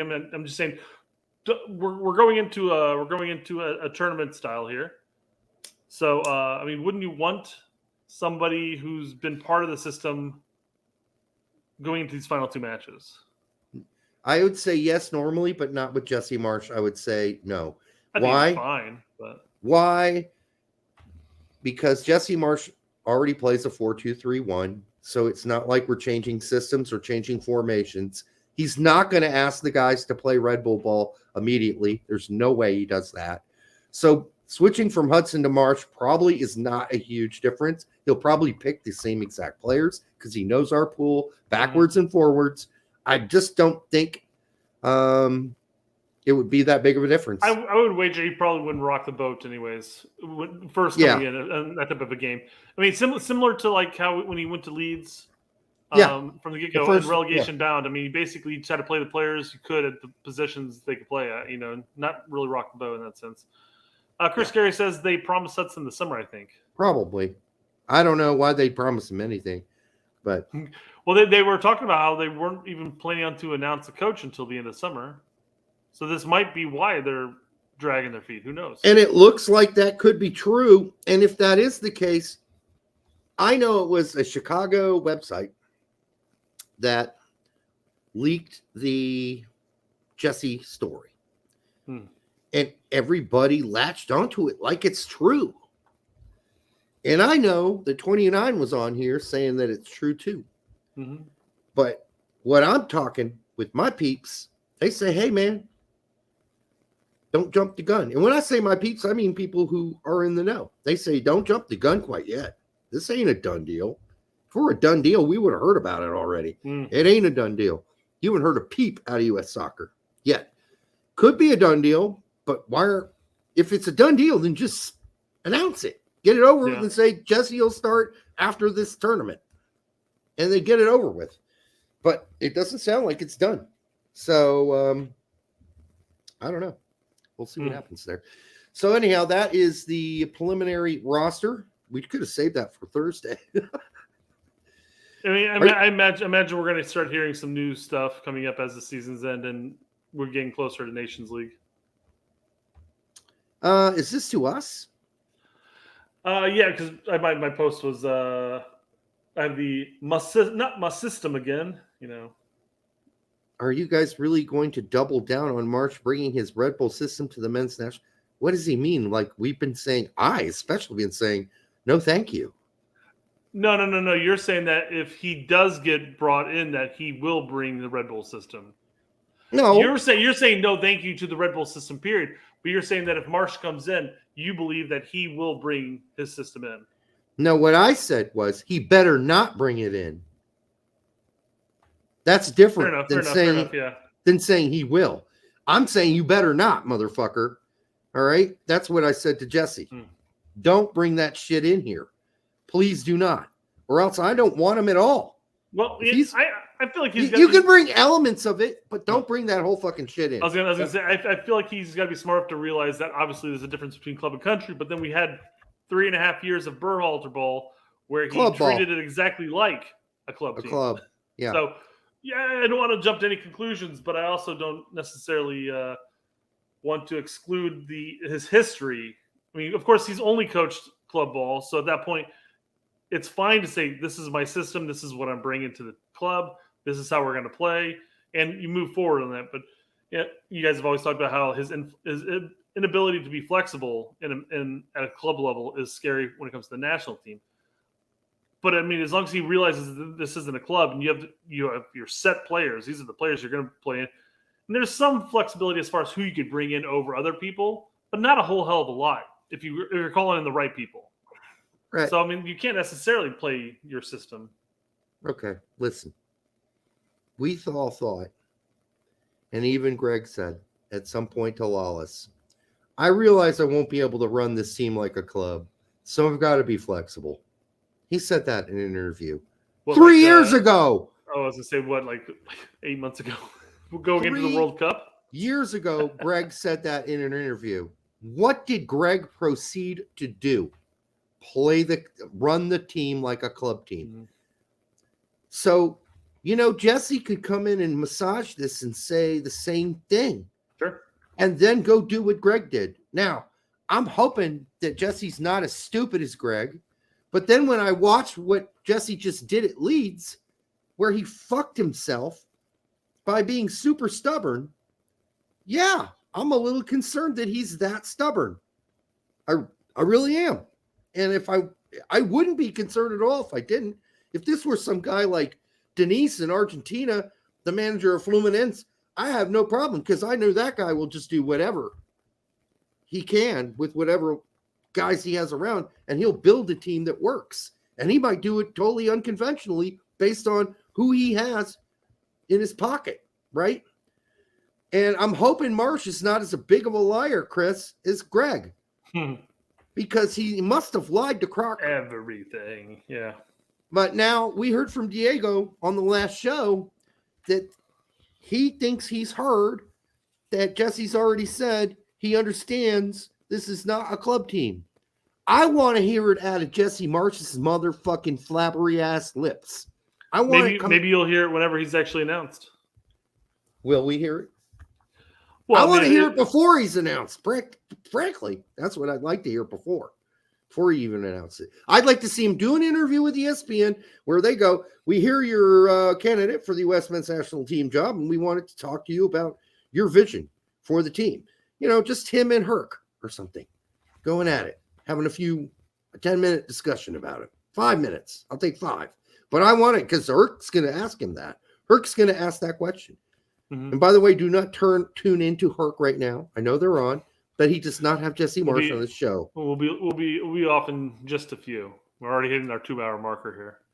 And by the way, Herc gets a lot of his information from 29 too. So it's not like you're getting left behind by listening to us. We got a quick YouTube conversation to talk about here in just a second as well. So all right. Let's hammer through. Kaiju Sports Club has a nice little question. Can we get a U.S. men's national team lineup with Jesse's cock and balls formation from you guys? Maybe we'll save that for next show. We'll do that. Yeah, that's a great point. Actually, yeah. Thank you. I appreciate that. That is a great talking point come Thursday. We will do it next show. Yeah, we'll do that next show. Write that shit down so I don't forget. Cock and balls, Thursday. Okay. There. That'll be the thumbnail and the title. We will not forget that. Jesse's cock and balls. That's an old Sandler. That's an old Sandler. His like a CD he put out.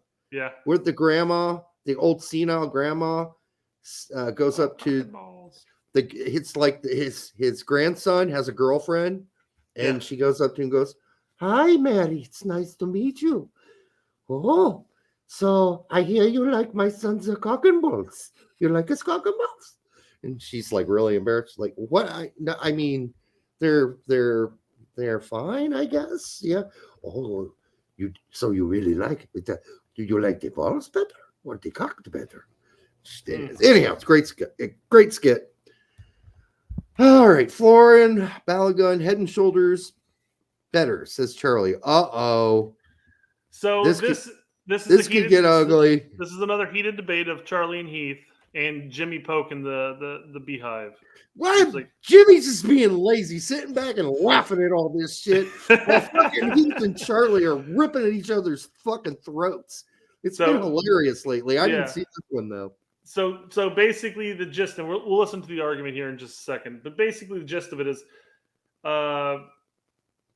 Jimmy and Charlie think that since Balogun has filed a one-time switch and he's going to be here in Nations League, that he is going to start versus Mexico from the get-go. Just out the floodgates, start. And Heath is like, I would. He basically says, I would start him if I was the coach, but I don't think he's going to start. I don't think he's going to. So let's hear a quick bit of argument. We're only going to listen to about a little less than a minute or so. It's chemistry. You got to build some chemistry first. Go back and rewatch this. This is a fun almost. So I'm Heath in this conversation then, huh? I'm Heath as well, actually. Are you? it's Heath's. Jimmy, please. You start him, of course. I mean, this is your big signing. We don't start Balogun because it feels like a transfer move. But yeah, we get him into the team. You got to roll him out. You have to. No, you don't. The whole country. You roll him out in the second half. We just had the whole country. Guys, he's not a. So it's funny. It's funny because you actually have a lot of the same talking points that Heath has. Yeah, he does. He does say, "Hey, yeah, you start Pepi, and you roll him out in the second half." Yeah, you give him 20, 30 minutes. If it flies, then maybe have this argument come the final itself. Assuming you got to build fucking chemistry. You don't just throw a guy out there that's never played for the team before and say, "Hey, just go at it." Versus Mexico, give me a break. Yeah, Heath does look like he's a lot of the time playing devil's advocate because again, if they always agreed on shit, it would be kind of a boring topic. Oh no, they don't have quite the same banter that you and I have. No. Heath, I get it, but Heath is not playing devil's advocate. Heath really believes this stuff, and you know why I know that? Because when people disagree with Heath, you can tell it hurts him a little. It's not like Lawless who just spouts shit and he does not give two fucks about what you think about his opinion is. Heath actually cares. Like you can see Heath hurting a little when people are saying you're wrong. Like he's a sensitive. I don't know if people know this. I know he's a good looking guy, so you should be really confident. And I've said this before. Heath is a sensitive person. Like he's not like this super ultra confident extrovert. He's an introvert, number one. He's slightly insecure. At least he was many years ago as a player. And he holds some of those insecurities to this day, and he'll admit it to you if you talk to him, you know, and it hurts him when people say you're wrong, you're full of shit. And sorry, it does. Tom is actually on this video, and Charlie does blow up on his head.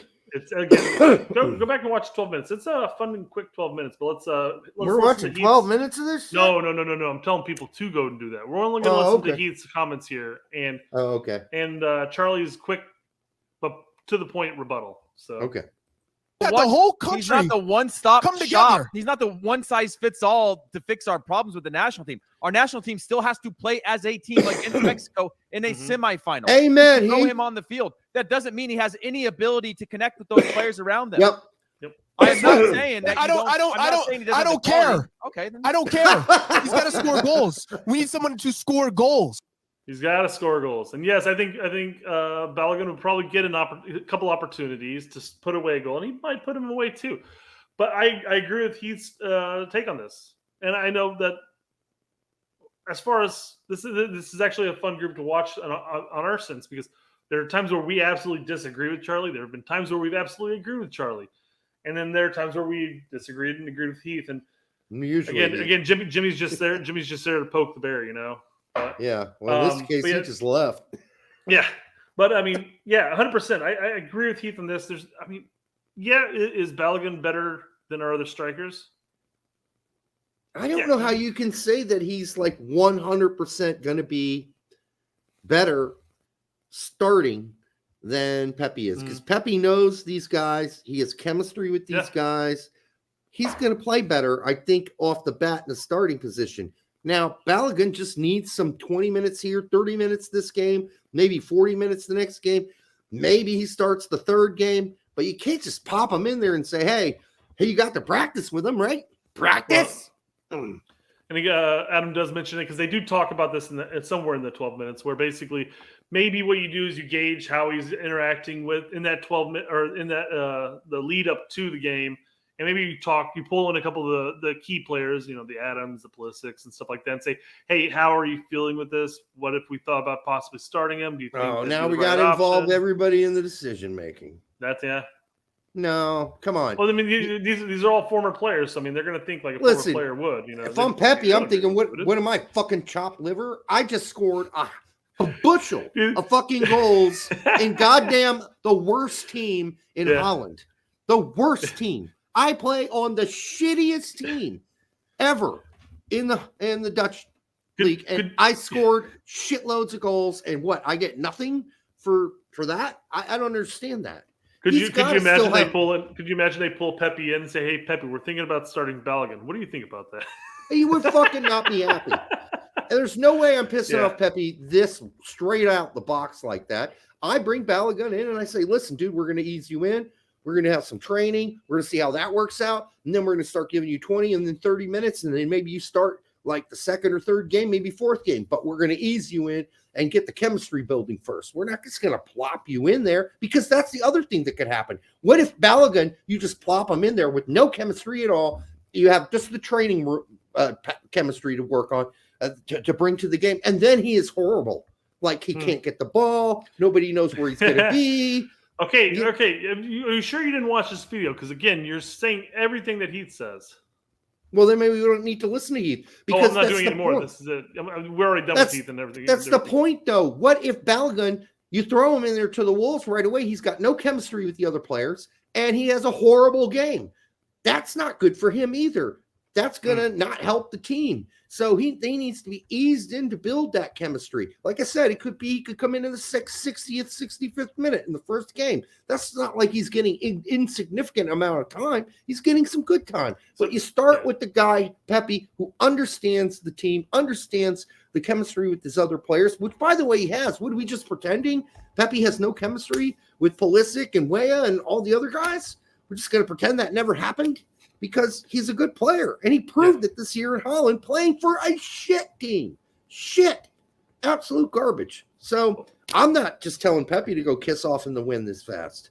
And I'm going to ease Balogun in, is because I don't want Balogun to have a shitty start. I want him to ease into the game, ease into the chemistry, get to know the team better. And then if he earns it, he goes out there in his 30 minutes and he scores goals, then he's starting the next game. If he shows he's got it right away. So in Shrimply the Beast takes a stance of basically what Charlie was saying. He doesn't need to build the team chemistry. He'll make the right runs. That's very possible. He could have like 2 or 3 chances and put 2 of them away without having any form of chemistry with the team. It's very possible. Nobody is doubting that he's going to make the right runs. The problem is, are the other guys going to know when he's going to make those right runs? That's what chemistry is about. You know Pepi's tendencies and when he likes to roll off a player's shoulder, so you know when the run's coming. Unless you've been playing with Balogun a whole lot, you don't know. You don't have those little visual cues that you get when you play with a guy for a long time. So BMR basically said that too. Thank you, He may BMR. make the right runs, but will the teammates find him? But he also says how many top tier national teams has Pepi played against? That's rough against him because. Mexico, I guess. I mean, CONCACAF teams. You got to kind of at that point you have to kind of blame 2 things. You could say the same thing about Balogun. Fair enough. Yeah, he's played against 0. You can blame the money grubbing organizations that run national team soccer, whether it's CONCACAF, FIFA, or whatever. FIFA. Not FIFA, but doing like the Nations League. FIFA's to blame. They're really forcing everybody to keep in their groups. Yes. Of course, we're kind of fucked now because we only have a handful of teams that are even. We got to play fucking Nations League. We got to play fucking Gold Cup. Everything is with CONCACAF now. We can't even go fuck around with other countries. The second thing you can blame is Berhalter for not bringing him to the fucking World Cup. Who? Pepi. Oh, Pepi. Yeah. Well. Listen, I'm not saying Balogun is not a fantastic player, but just saying, ease the motherfucker in. Don't throw him to the wolves against Mexico right away. Give him 30 minutes. Give him 25. Give him some time to build some chemistry. But Pepi has played against Mexico before. He knows and he knows our guys, and he will make the good runs as well. So anyhow, I don't know. Sorry, BMR. Didn't mean to drag you on that one. Yeah, that comment, the Pepi comment was in chat saying how many goals has he scored against top tier teams? Yeah, or I mean not a lot, but he doesn't have any. There were none. There were no opportunities. I mean, we're stuck here. So only top tier team we get to play. Japan, they're not even. I guess. They're not a top tier team. Mexico's not a top tier team anymore. And this is the worst Mexico team I've seen in years. I mean, maybe they get better now. They bring some of the new other Euro guys back in, but look, they're not great. Canada, they got 4 good players and 1 world-class player. They suck otherwise. And they got a bunch of team players. They suck, Brett. They I'm suck. saying the team players. I'm trying to be nice, Derek. No, because listen, a lot of those guys are going to retire. No, those Canadians got to be realistic. Their team is going to start sucking because they got really nothing coming up that you can really look at and go, yeah, that's going to be great. They that's definitely look bad in the U20 qualifiers, man. That was youth rough. Teams look like shit. So you got to have something coming up through the system, and they don't have it. And like you can go a long ways with Laren and of course, the world class Davies player that they have, but I mean, and then maybe a handful of other guys, but a lot of that team is very old. We'll see if they get Aiden Morris. It wouldn't bother me, or I wouldn't hold it against Aiden Morris to go play for Canada because he's got an uphill fucking battle to ever play in the midfield alongside Musa, De La Torre, McKennie. I mean, it's Tillman, Adams. it's just good luck, dude. Good luck. And with Morris, and I know he's young and only have played a couple of matches with our MLS based teams, right? And it's not a great sample size by any means, but I just have not been impressed with his performances with the national team yet. So it's not we'll been. We'll see what's up. He hasn't been horrendous, but no, absolutely not. No, he hasn't again, been like it's whoa. Going What a back revelation. to the first couple matches with when Jedi came into the fold. They're awful. They're awful matches. Look how well that turned out for him. But I just don't want people to misquote me on this. I just want to make people understand. I do think Balogun is an eventual starter for this team. I just don't think you start him right away. Give him some fucking time. Don't throw him out there right away in the heat of the moment, starting and play 65 horrible minutes where he makes runs and nobody finds him because nobody knows what the fuck he's gonna do. Because training ain't gonna provide you that. It'll give you some hints, but let's just say, regardless of who you start in the 9 position, they all have equal amount of chemistry with the remaining players. They all share this level of chemistry. Let's just say, who would you end up starting? So you're basically taking chemistry off the table here. Oh, chemistry off the table completely? Then I probably say would. Pepi and Balogun have the same chemistry with all the players. Let's just say they played with each other for years. Balogun just made the switch over. Would you start him? And they all have good chemistry. Yep. I'd start Sargent. Yeah, because fuck you. I mean, listen. I know Balogun had a hot season, but would I consider the bottom half of the French league as good as the English Championship? Nope, I wouldn't. I'd say they're worse than the Championship. It's just my opinion. You don't have to take it, but I don't know who I'd start. I'd be honest. I'd need time to think about that because you're asking me a Disney question. And I really don't have a really good answer for that. We occasionally bring up Disney because I take all of that into consideration, all that context into consideration, and that's why I think Pepi should start, and that's why I think Balogun should come in, and that's why I think Sargent will probably ride Pine, and that's probably what's going to happen. So, All right. Well, if they bring Pepi and Balogun, do you think they're going to bring another 9? Yeah, they'll bring You do? 3. Okay, I do. Fair enough. Mostly because you can use Josh in different formations True. as a wide player as well, or a CAM if you need to. I don't see why you would leave Josh off of this, but I don't think you're bringing anybody else. I don't think you're bringing Haji Wright. I don't think you're bringing DK. I don't think you're bringing, DK's injured, so it doesn't really. But PFOC, I mean, he got that reach around on that list. Did he get a reach around on that list that we just looked at? PFOC's on there, yes. Yeah. So he got a little reach around there too. Everybody did. Everybody did. I know Diego had mentioned on one of his posts, posts, that Pepi and Balogun will not be on the Gold Cup roster. They'll be there for Nations League, but not Gold Cup. My guess is mainly because of transfers and stuff like that. But then again, that's like half our team. Yeah. So who knows? Yeah. We know Hudson was talking about bringing more or less the same squad anyways. I imagine there was always going to be some turnover, but... Yeah, we don't know. There are going to be a lot of players with new teams. Balogun, I hope Sargent. Yeah, look at that.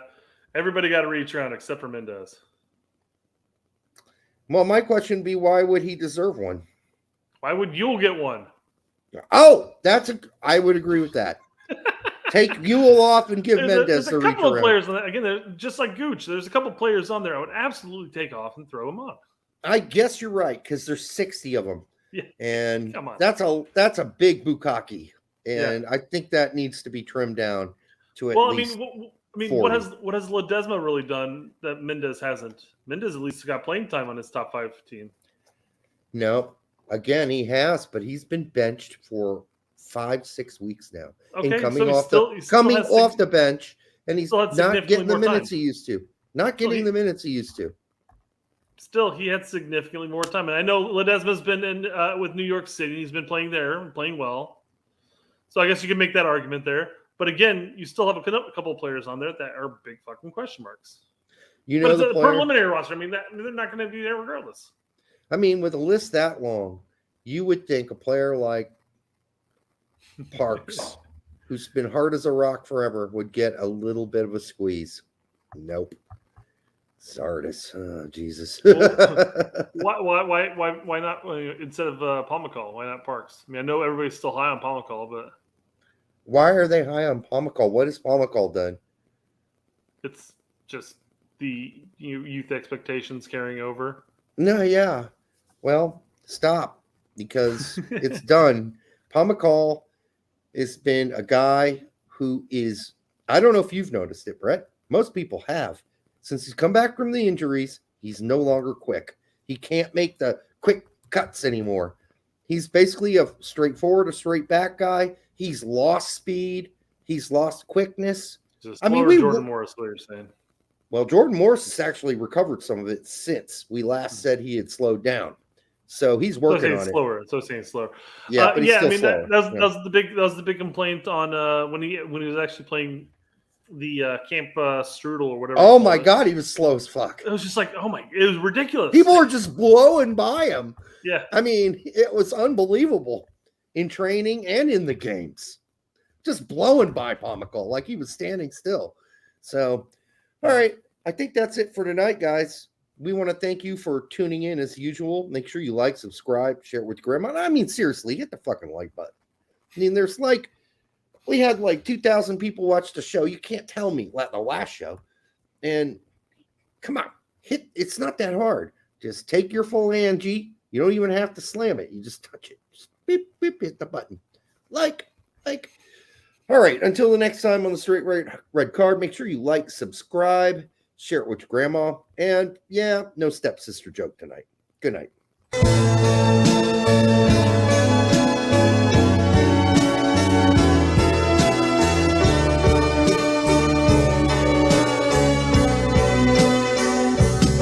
But she's a trap.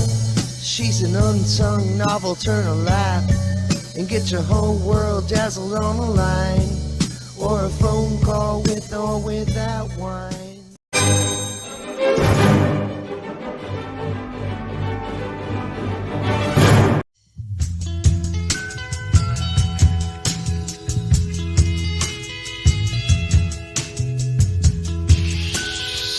gonna do her.